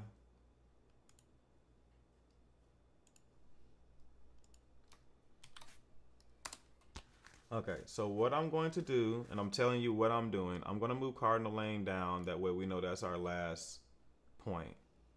Okay? Our second to last point is going to be Fort Bayou Boat Launch. So that's right there. Then Biloxi Bridge, then St. Martin, El Camino. Technically Lover's Lane will be the last place that we go. Let me see if I'm missing any other parts. So we got El Camino, and we got Fort Bayou, and then so I technically could do Fort Bayou Boat Launch.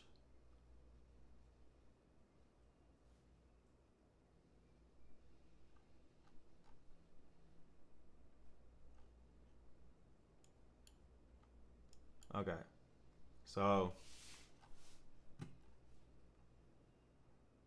it's only 12:30 a.m. in Cali. Yeah, I missed the West Coast. I definitely do. Okay, so we can agree this is a little confusing right now, what we're looking at. Correct, kinfolk? We agree? Or agree to disagree?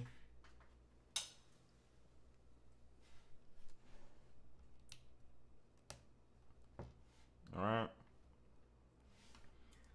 So with this confusing ass map, I'm going to break it down.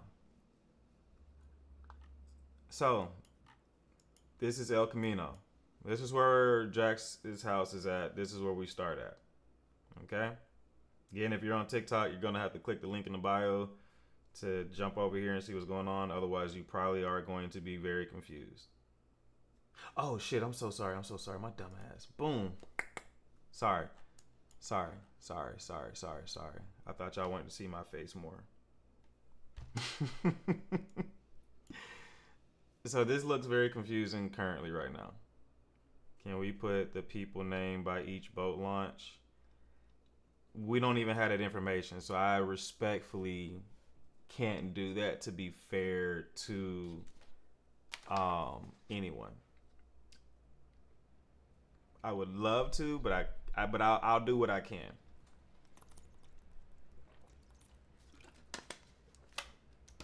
Thank you, SD. So we go from this address. Again, I'm not gonna give y'all the exact address, but this is the El Camino house in the area. It's a little bit more over this area, but we're just gonna say it's right here for now. All right. If you want to go take a look for yourself to see what Jack's house looked like, you can. I'm just gonna be a little bit careful right now. So they have to leave from the waterway. You guys see where my mouse is pointing at, correct? So we leave from here together as a group.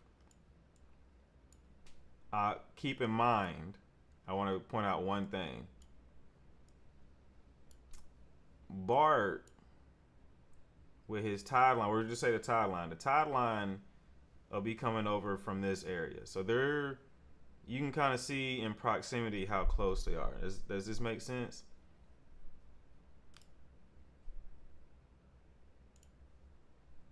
Okay.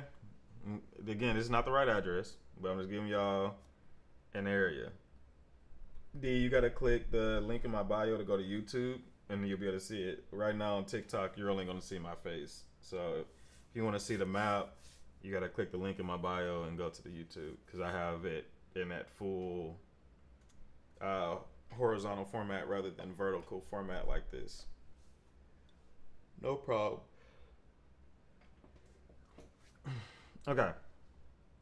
So B Shiesty is over here. All our other little guys are over here. Yes, this is about Nolan. So again, in a boat, they're going through here. We're gonna pass under Biloxi Bridge. We're gonna go around Deer Island. We'll come down here, and we'll end up at the west tip right here of Horn Island. So this is where everything happens at. Now, I'll skip the whole GPS coordinates being off and it being 3 football fields away, yada yada yada, because that's gonna get a little convoluted for what I'm trying to do right now. TikTok is faster than YouTube, but YouTube's gonna give you more information to be able to see. So again, it's up to you on how you want to look at it and how you want to see things. But you won't be able to see anything on TikTok. There's a girl on TY that shows all of this that's from that town. Yeah, Bree. I believe her name is Bree. So, okay, now we leave. Remember, with a broken bilge pump, boat sinking has to be towed out until they start planing it. Remember, that's the very specific language that was used. And they had to plane it all the way back home. All right. Now, when Bree showed us that you could see the island, ain't no way in, again, but I'm not a boat guy, so maybe I'm just a scary piece of shit. There's no way I'm playing in a boat that is potentially sinking that far. That would scare the shit out of me, because you're literally in the middle of the ocean. I don't care what you say. This is the middle of the goddamn ocean. I don't care if I can see land. This has sea monsters, sea creatures, the Loch Ness monster, Bigfoot, the biggest great white shark I've ever seen. They probably don't even live. Actually, I know they don't even live over here. But again, I'm not dealing with 100-foot water. I'm scared. I'm shitting on myself. I'm telling them, let me go home. All of that. Okay? Boat is broke. And you just winging it all the way through here. Cool. Maybe they was on that powder. Maybe they had, the nuts of steel. Cool. Shout out to them or whatever, right? Then they get all the way up through here, right? And they got to go into this wake zone. So again, a boat that is broken, that you had to plane. Now you're in a wake zone. You're going slowly through these waters, okay, to get back here where you drop off Warren and friends to Jack's house, okay? Then you leave from here, okay? Let me double check, make sure I ain't tripping. But we leave from here and we go to Fort Bayou. All right, y'all see that? Right? We can agree.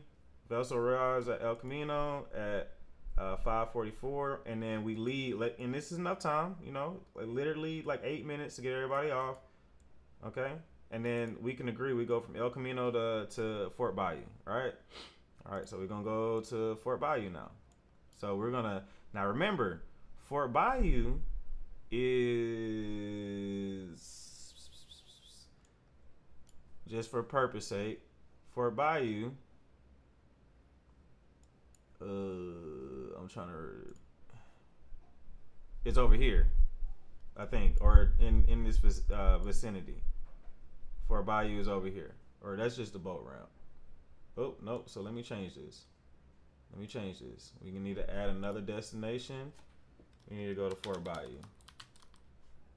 We just want regular Fort Bayou. So east into Fort Bayou. Copy.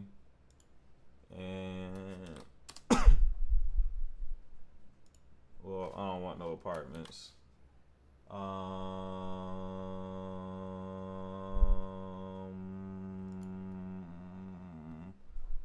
Okay. So we're gonna go from El Camino, and remember, this is on a boat. This is not on a on the roadway. So ignore the roads for right now. We're not using the roads. We're on a boat that's trying to sink. That you had the plane all the way over here through a wake zone without ever being fixed. Cause I don't think you can fix that bilge pump in 8 minutes. So then we leave from here. We go out of here, right? We got to go through this wake zone on a boat that's sinking.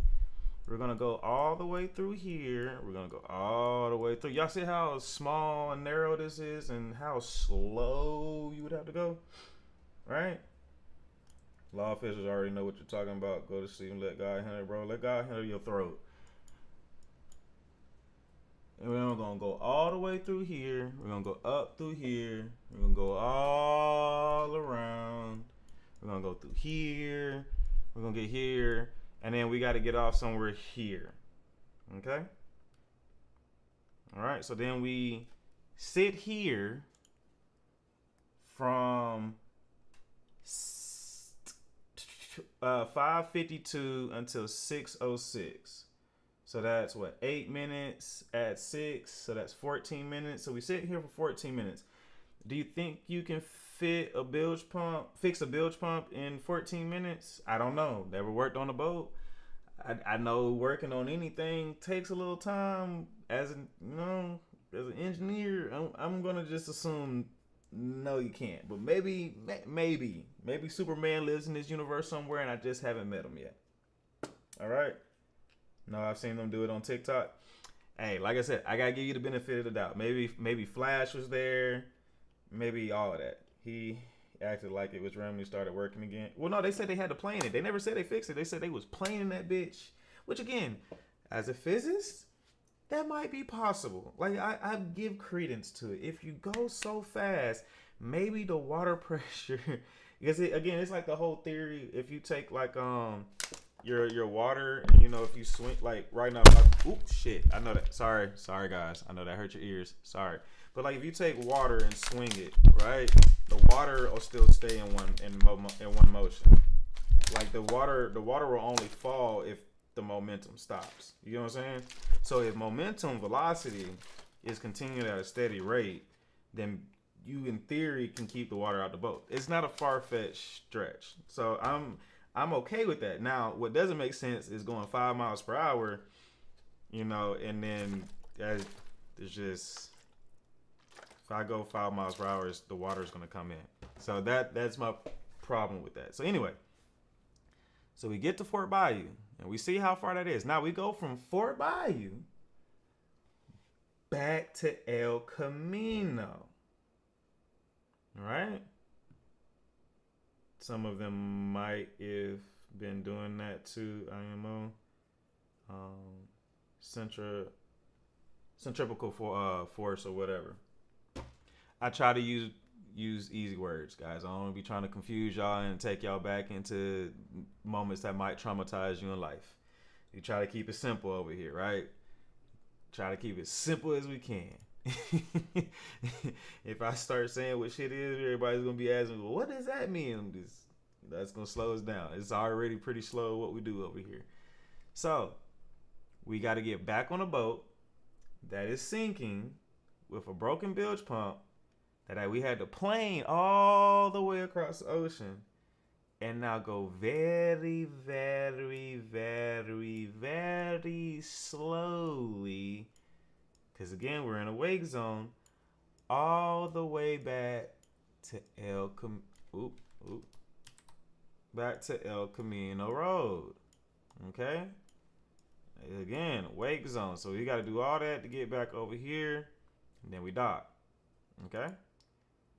So then that's at 8:06. We stay here at 8:06, and we don't leave for 30 minutes. Now, the bilge pump could be fixed within 30 minutes, and I believe that could be more realistic. But I just don't think so. Now the question for me is, why are we here for 30 minutes? At 1836. 1836 means it is now what? 6:36, right? Yeah, 6:36. So at 6:36, we sit here for 30 minutes at Jax's house, most likely at his dock. I don't know why.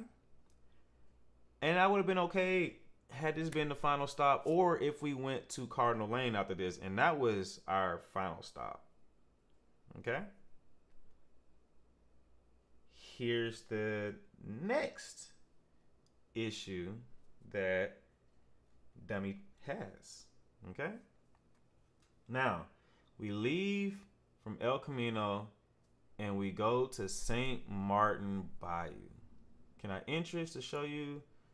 Are you guys interested for me to show you where that is at? So again, we're gonna get on the boat that is broke, that we had a plane all the way over here, go through a wake zone several times, and now we're gonna leave again to go again. We're not gonna use the roads because we're on a boat, so we're gonna use the waterways. So we're gonna go all the way over here. Now we're gonna sit over here in St. Martin Bayou, which is some nice houses. Let me just show you guys what it looked like over here. Okay. Pretty nice little area. Got beach front houses, so it's a very rich area. You know, looking good over here. Look at that nice, beautiful house over there. Don't know if that house has anything to do with anything, but it's a beautiful house. I like looking at it. It's a beautiful house. You know? Isn't it beautiful? When y'all live there? I'm talking about, I'm opening my window. Matter of fact, this balcony right here is getting used and abused. I'm going crazy up here. Every day, all day, day and night. These windows, I'm taking advantage of all these. I'm pissing my neighbors off. Every single day, I'm pissing my neighbors off. Right here, pissing my neighbors off. I'm doing, let the imagination roam, because I'm doing everything. Call the police on me. I don't care. But it's a beautiful house, okay? All right, so then let's get back on. So this is where we come. Now, it doesn't tell us how long do we stay at that particular area, because it combines it all together. All we know is that this entire trip, let's see, 4, 24, 34, 40, 43 minutes. So it takes them 43 minutes to do this whole trip. So again, I don't know. I don't know, because I wish they would have gave us moments where this stopped. I'm loud on the lake. I'm extremely going to be loud on the lake. Everybody's hearing everything. Okay? You need to be talking about law officials when there is already enough evidence, when they need to. I don't even know what that means, boss. I'm sorry. I'm a little illiterate sometimes. You got to help me and write shit out in simple sentences sometimes, bro. I be a little lost in the sauce. Okay, so we're going to leave from Fort Bayou. Again, we're not taking the road. We have to ignore the road. So we're in a boat that was broke, that had the plane its way all the way home, go through a wake zone, never was fixed, went somewhere else, went back to El Camino, then decided to come all the way over here to St. Martin Bayou. Here's the part that fucks with me. All right. Now we got to go from here to this bridge. I want y'all to pay attention to this, because this is the part that I have the biggest problem with. We go to this bridge, and if we have to go to the bridge, you would assume that we would go through the bridge, right? To get where we need to go. Is that a fair assessment? Can everybody agree on that? Loud on the lake, quiet on the creek, rolling on the river. You're hilarious. Now, did Bree ever show these specific routes? Because I'm trying to think, were they trying to avoid cameras because she already exposed? There's definitely lots of cameras. I don't know about a yacht club being under a bridge. Just gonna be fair. You know, I don't. But they stop at the bridge. Now, here's the part that is weird to me. At this point, it should only be wide on the boat, but we don't know who's all on the boat. We just don't know. We can only assume one person is driving the boat, which was probably most likely white. So that's the only person I can put on the boat. I won't be irresponsible and say anybody else was on the boat. So the yacht club is by, okay.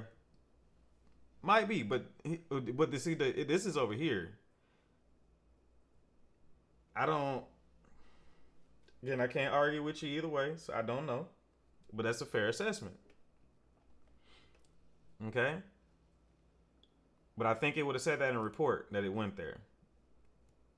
So then we go from Biloxi Bridge back to Fort Bayou Boat Launch. Now this is part, it's going to show that is exactly right, SD. I think that's more, maybe that's when the body was transferred. Because look what's really weird. We go from there to now we need to go over here. Again, we're on a boat. We got to go through here. Wake zone again. To pull the boat up on the ramp. So can y'all explain to me why we would go from here to here, back up here and around to over here? Can anybody give me a rational explanation? Because I'll shut up, I'll delete this channel today, and I'll move on with my life. But can anybody explain that to me? Why you would go, let me show y'all again. Why would we go from here, and this is all one trip. From here, we would go from St. Martin Bayou to the Biloxi Bridge to the Fort Bayou boat ramp. I'll try if I have time. I'm so busy with my job, though. Why would you backtrack? Because you're backtracking.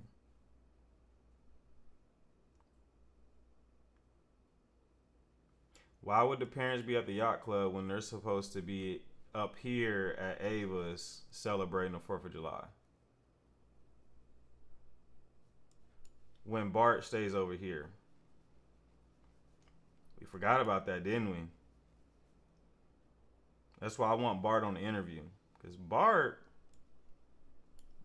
stays over here to where he can launch his boat from over here.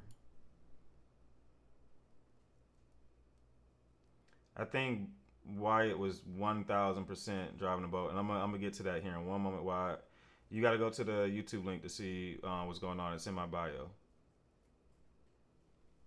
Okay? So Bart is able to launch his boat from over here. I just want to let y'all know that. And where do we see the two places that they can meet at? Again, not saying that's what happened, but it's a possibility. I want to keep your mind open to possibilities because I don't think it has anything to do with the yacht club. I think it would have said the yacht club because the yacht club is not necessarily on the bridge. It's on land. They specifically say the bridge. Bridge usually means under it.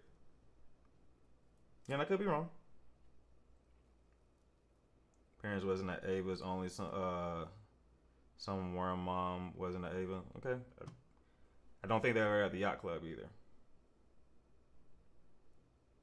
There's no evidence of that. So both of us are speculating, but I don't know.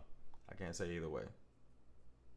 But it doesn't make sense for them to go under the bridge and then come back around. I don't care how you want to point it out. If the boat is broke, should be no reason why we're over here. I have a theory this is probably Pappy's other property over here. We go over here under the bridge. Bart's house, I can't tell y'all exactly where it's at, but use your imagination. It's over here. and then y'all meet right here, and then we finally go to the boat launch. Because if you just wanted to meet up with Bart could have came over here, but there's a reason why we go over here. Okay, so now we get up and we put the boat on a launch. Now this is why I say it's Wyatt, because now we go from the boat launch to Cardinal Lane. And Cardinal Lane 100,000% is Grandpappy house, which is way over here.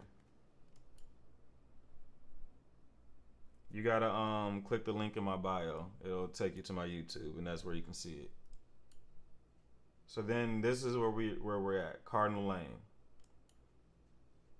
Now I'm gonna show y'all why I say that is Grandpappy's house. I gotta click off because I had to be protective. I don't want to give up any addresses.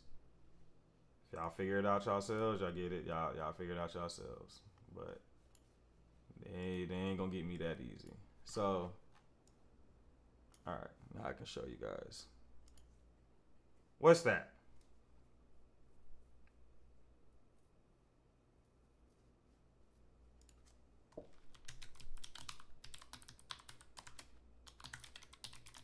Anybody want to take a random guess at what we're looking at?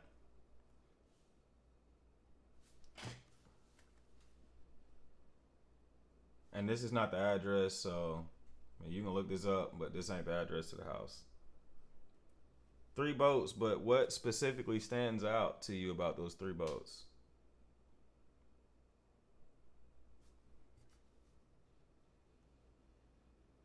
Anybody can read that name? What does that say?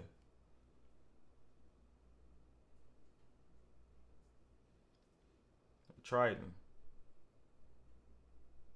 So we know this is Granddad's house because that's it. That's the boat. That's his boat. Remember? Oh, you can't see? Well, I'll just say it for you.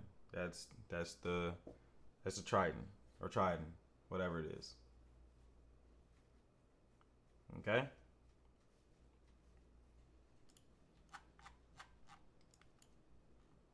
So then we drive over here, and we drive all the way over to here to Lover's Lane. And this is where the fireworks happen.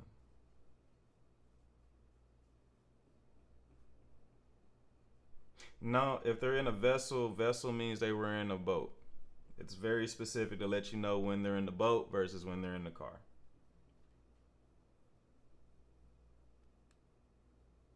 Okay. Oh, you can zoom in on YouTube too. I forgot about that. So if there was an exchange that was going to happen, it happened right here. Now, can I offer you guys some other information real quick? And again, I'm not saying this has anything to do with nothing or anything, but I told you guys I think doctors know things that never can be put onto the internet because it would help a criminal cover up shit. Okay?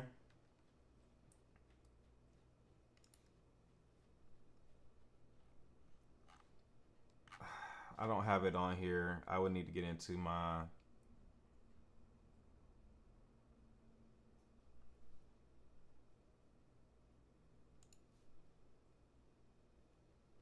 Hold on. I'm seeing if I can find it.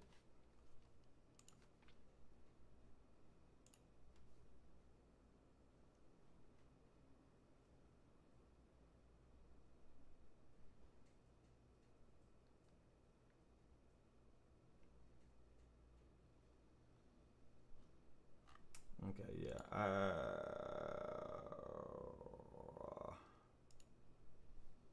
I'll post it on my story later. So I can't find it right now.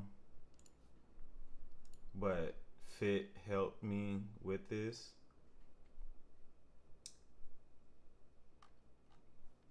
But Dr. Benjamin Hudson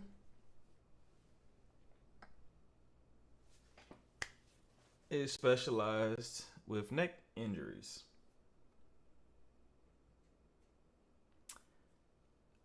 Dr. Benjamin Hudson had a lawsuit against, I think, his practice for $30 million and lost that lawsuit.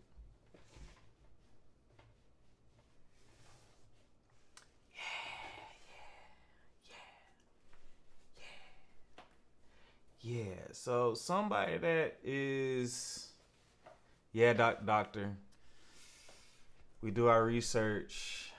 2 plus 2 be equaling 4, and 4 plus 4 be equaling 8, and 8 times 2 be equaling 16.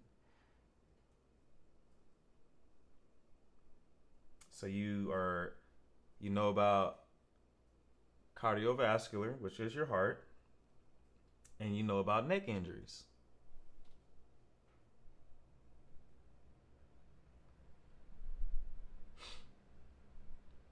Well, and I told y'all I need to know some things. I haven't been able to get those answers, but I've had people hint to me because they be looking at me like, "Are you planning on doing something?" Like, nah, I'm not planning nothing. I'm just trying to figure something out.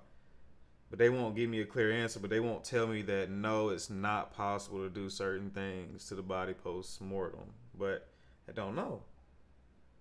Can't prove it right now. I cannot prove it. I'm not that level of intelligent. Keep it a bean. I can find out anything. Just give me what you want to know.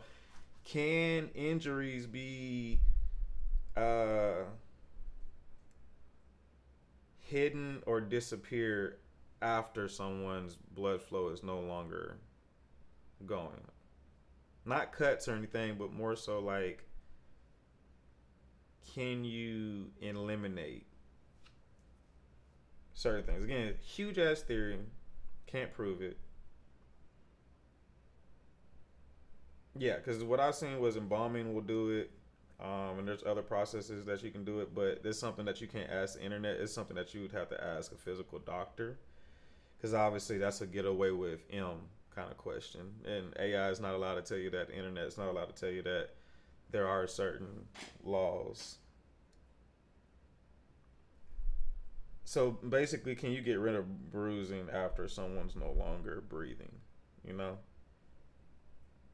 Which again, I don't know if you're gonna find that. I don't think you're gonna find a direct. It gives you a loose answer of like, hey, you can cover it up with makeup, but obviously that doesn't help deep tissue, soft tissue. You know. Yeah, I guess you could say that. So, like I said, the fact that this bridge situation exists, and again, keep in mind, damn it, Bart, I'm not saying that's a big thing, but he lives over here. You come over here, it makes no sense to go from here to here and you never cross through the boat. Like, there's no reason, mind you, you're in deep water with a broken boat, and then you come back over here to get it on the boat ramp. You get all the way over here to Cardinal Lane, and the phone is on the boat. You're not thinking about Nolan, but somehow you know to check the boat and get the phone out of the boat and put it in your truck. Warren even says in an interview that Wyatt didn't put the phone in his truck. That somebody put the phone in his truck. So who the fuck put the phone in Wyatt's truck? So if the phone is supposed to be in Wyatt's truck, because we know the phone ends up over here to Lover's Lane, and then from Lover's Lane we go back to El Camino over here, and they get the door kicked down. I don't think the medical examiner is that good, because I don't think she knew about the bruising in the back of his head. We don't know what she knows yet. That report hasn't come out. No, because the blood isn't flowing, the body gets cold, so it's stuck, sets in stone for the most part. Decomposition would be the only way to not be able to fully find injuries. That also happened though. The pathologist in DC did say the body wasn't Again, let me go back and say that. Let me not even say that out loud. But from my memory, I remember the pathologist saying that the body was a little bit further in its process of decomposition, that it was a little bit harder to find certain things on the outside. However, they still should have been able to see things in the soft tissue, in the deep tissue.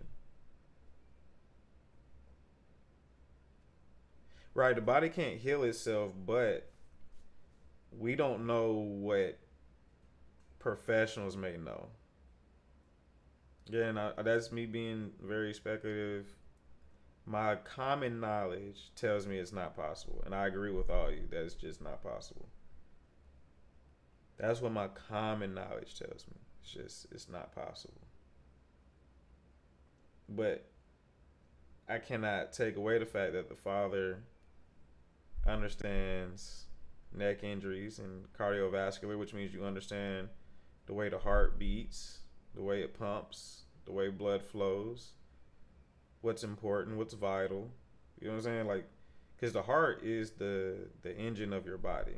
It's pumping blood everywhere. So if you understand cardiovascular, well, you understand a lot about blood. You understand a lot about the body. Is this the dad Warren was chit-chatting with? No. The doctor is Warren's actual dad. If she knew the second one had to cut through several layers to get to the bruising, she already done that. He would not had to cut through so many layers. I'm not sure. Again, those are things I'm ignorant to. I can't argue with you guys. I'm curious. This part of me is just more so curious if it's possible. Again, my first mind tells me it's not possible.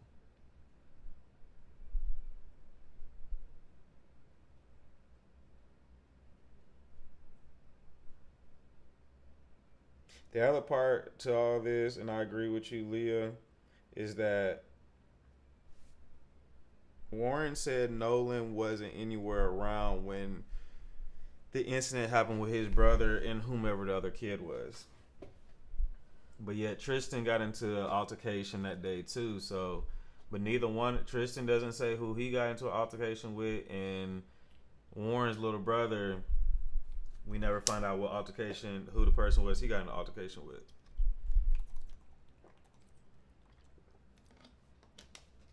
Yeah, every single altercation that happened on the beach, we have a recording of it. First altercation that we see Nolan as a bystander. And that's even confirmed by one of the mothers of a child with special needs, I believe. And if I'm describing that wrong, I apologize. And then we see another fight break out in the middle of the water that we don't know who it is. Okay, so Tristan never said he was in the water. And I know that Nolan was not in a conflict with the little brother Tristan, because if that was so what has to be true is either Tristan got into a fight and Nolan was the innocent bystander of it, and nobody recorded Wyatt's little brother getting into altercation, which I just can't find that to be true. And I still think that Tristan and Warren's little brother got into it. Now, that, again, that's me speculating. They could put out a video and prove me wrong, and I would love to see that. I was under the impression Tristan brother and Warren brother fought after Tristan's fight. There would have been video. Again, these are kids. Do y'all remember being 17, 18, 19? We recorded everything, and this is Gen Z, the later half of Gen Z. We really gonna sit here and just be like, nobody recorded that fight? Nobody?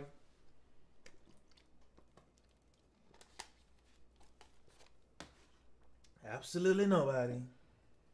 Nobody recorded the fight.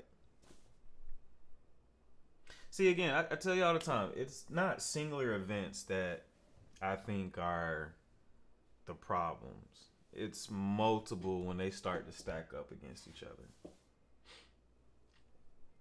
You lied about the timeline. You lied about Katie. You lied about where the boat was at. You changed the GPS coordinates.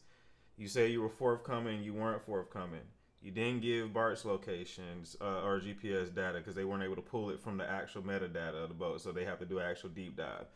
Y'all want me to keep going or y'all want me to stop? I can keep naming shit. You don't know who what got in a fight with. You lied and said the Palm Beach left hours before. It didn't. It was still there.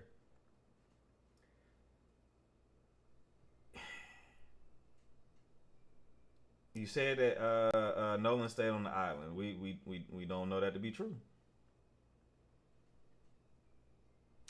Because what I'll get into tomorrow again is now connecting this back to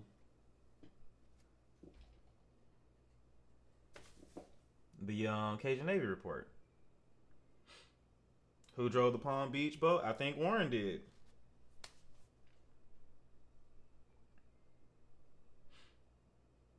Katie, I don't think has anything to do with it, but I'm just saying, like, they lied about not knowing Katie. At first, it was a random girl. We didn't know who it was.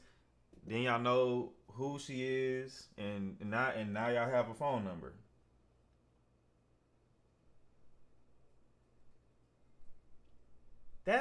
I've counted 11 lies. I'm not even gonna go any further. And this is all from one person. This isn't from multiple people. It's just from one person. And then you said, by the way, here's another lie. They said there was 3 boats. There was actually 4. Technically, Cajun Navy says there was 6, but they're saying confirmed there were 4 boats with them. They can't prove the other 2 necessarily, but they know 4 boats left in succession with each other.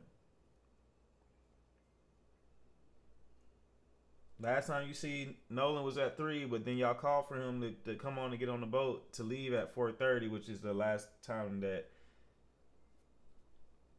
right, that Judge Ashley Cole is. That's why I said, I don't know if a mom protects a stepson. This gets to the crux of what this video is supposed to be about. I don't think a mom takes up for a stepson. Not with her career, not with her life. But if it's your real son, she got the facts from Warren.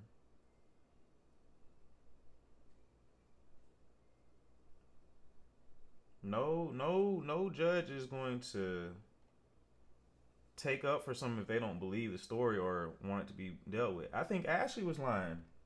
I told y'all this too. They keep playing on words.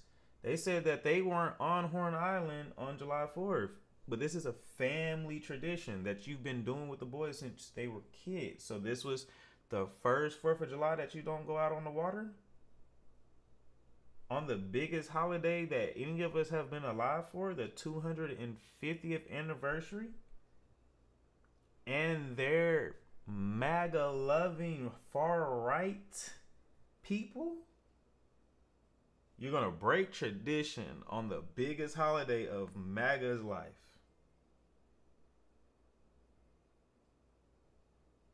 I found the video about the keys and phone being at different places. So the car wasn't at Jack's house, is what you're telling me. Because if Nolan spent the night at Jack's house, then common sense would tell us that the car should be at Jack's house.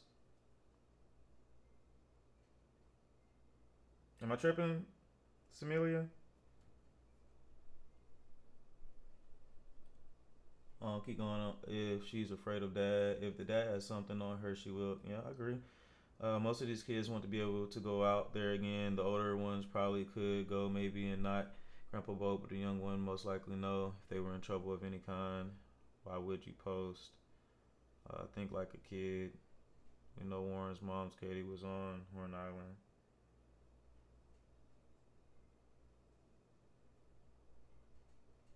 Bro, you're making too much sense. Be careful because we're not supposed to be this smart. Have you seen the foot in the video? It's not a foot. It's not a foot. That's one discolored orange looking foot. I sent you a message here. Can you accept so I can send what I found? Okay. When I get off, I'll be able to see it. I can't see it while I'm on live. Golly, we at 14. Sheesh. So, again, I'll probably pick up tomorrow. Well, not probably. I will pick up again tomorrow, and we'll dig more into this. I was waiting for Samilia to come back. The keys were at Jack's, but the phone was not.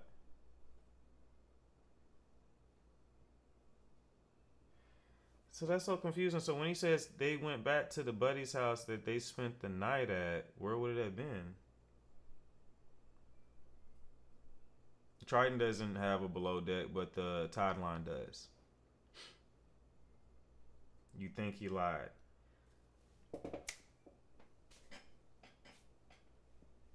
Well, we ain't even think at that point.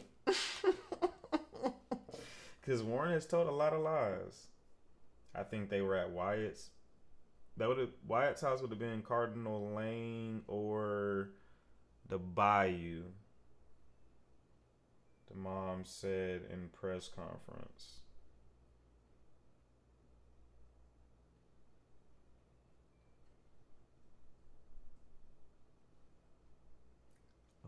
I'm not sure that it doesn't have a bottom deck, Satanya, but that boat doesn't look big enough to have a below deck, and I think I don't know. I can't definitively say that, but I have 2 videos. I'll check it out. What's up? Good morning, review room. I'll check it out when I get off of here. Please Google. I mean, I don't know how big. It's a 24-foot Triton boat. Really, without the schematics, I'm not gonna be able to really tell, but I'll just show it like this. Yeah, I mean, this looks pretty close to it. Hey guys, I'm Shaw Grigsby. That looks pretty close to the same boat. I don't know if that has a bottom deck.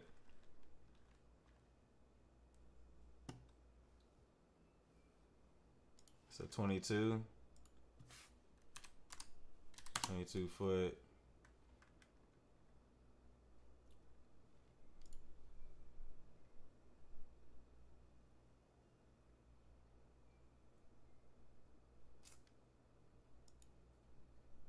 Yeah, I don't think that's big enough to have a bottom deck.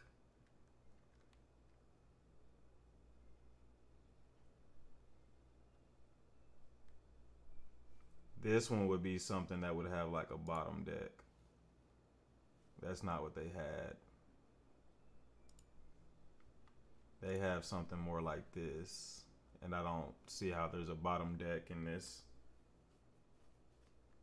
So, my opinion, but yeah, I don't think that's possible.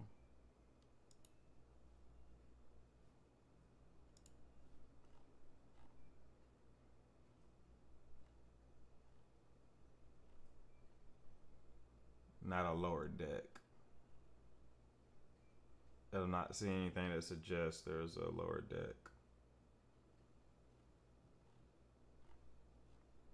Now, the tide line, I agree with you.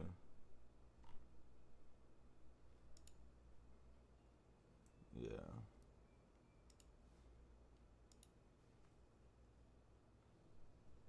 I don't know if you would want to put storage on the underside of a boat. Might mess up buoyancy.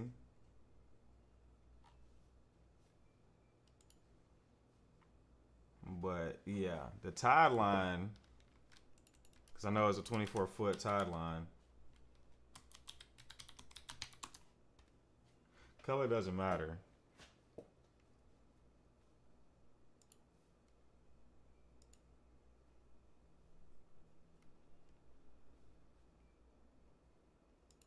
So again, I don't even know how his timeline necessarily looks. This also doesn't really look like it has 2 decks. You starting to get into like that yacht territory with 2 decks. I think allegedly the phone was at the judge. I have no idea. If it was at Wyatt's house, that wouldn't be the judge house. We don't know where Wyatt stays, but I'll take a look at everything offline. And then we'll come back on and talk about that tomorrow, along with the Cajun Navy report, and continue to go through the police report, because we need to go through this dispatcher call as well. With that stuff I need to be able to research offline. Plus it's 4:16. It's late as hell, guys. I didn't even realize we was up. We be thugging it.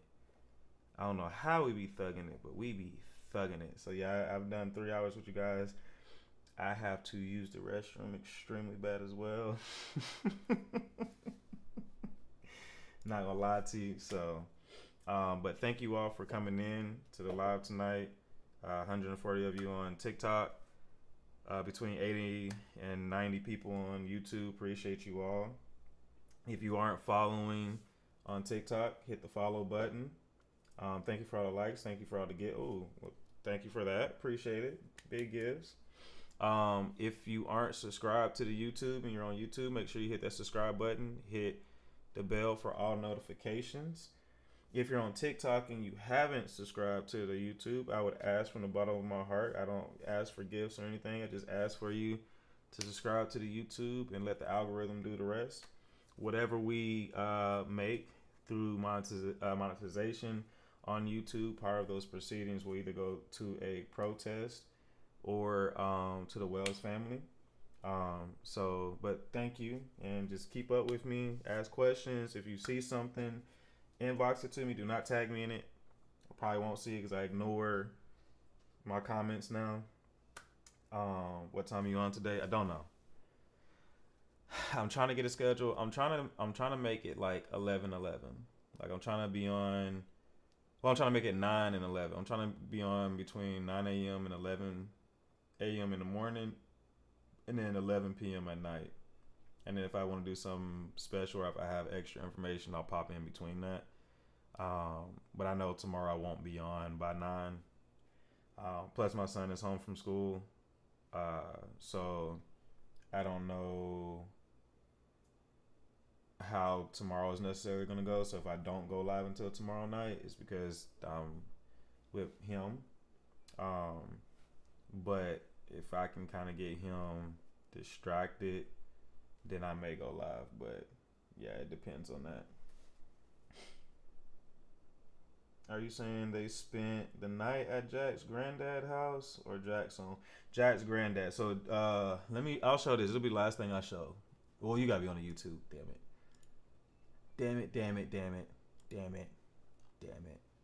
So the El Camino address, which is right here. I'll show you guys what it looks like, but we're not doxing. I'll just flip my camera real quick. So this is supposed to be the house. Supposed to be.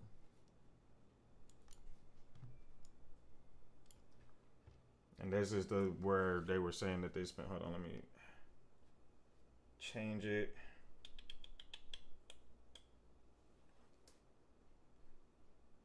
So this is where it seemed like they were claiming, because this is where they left from, was the El Camino address. 415. All right, I'm screenshotting it, and I'll take a look at that as I get offline.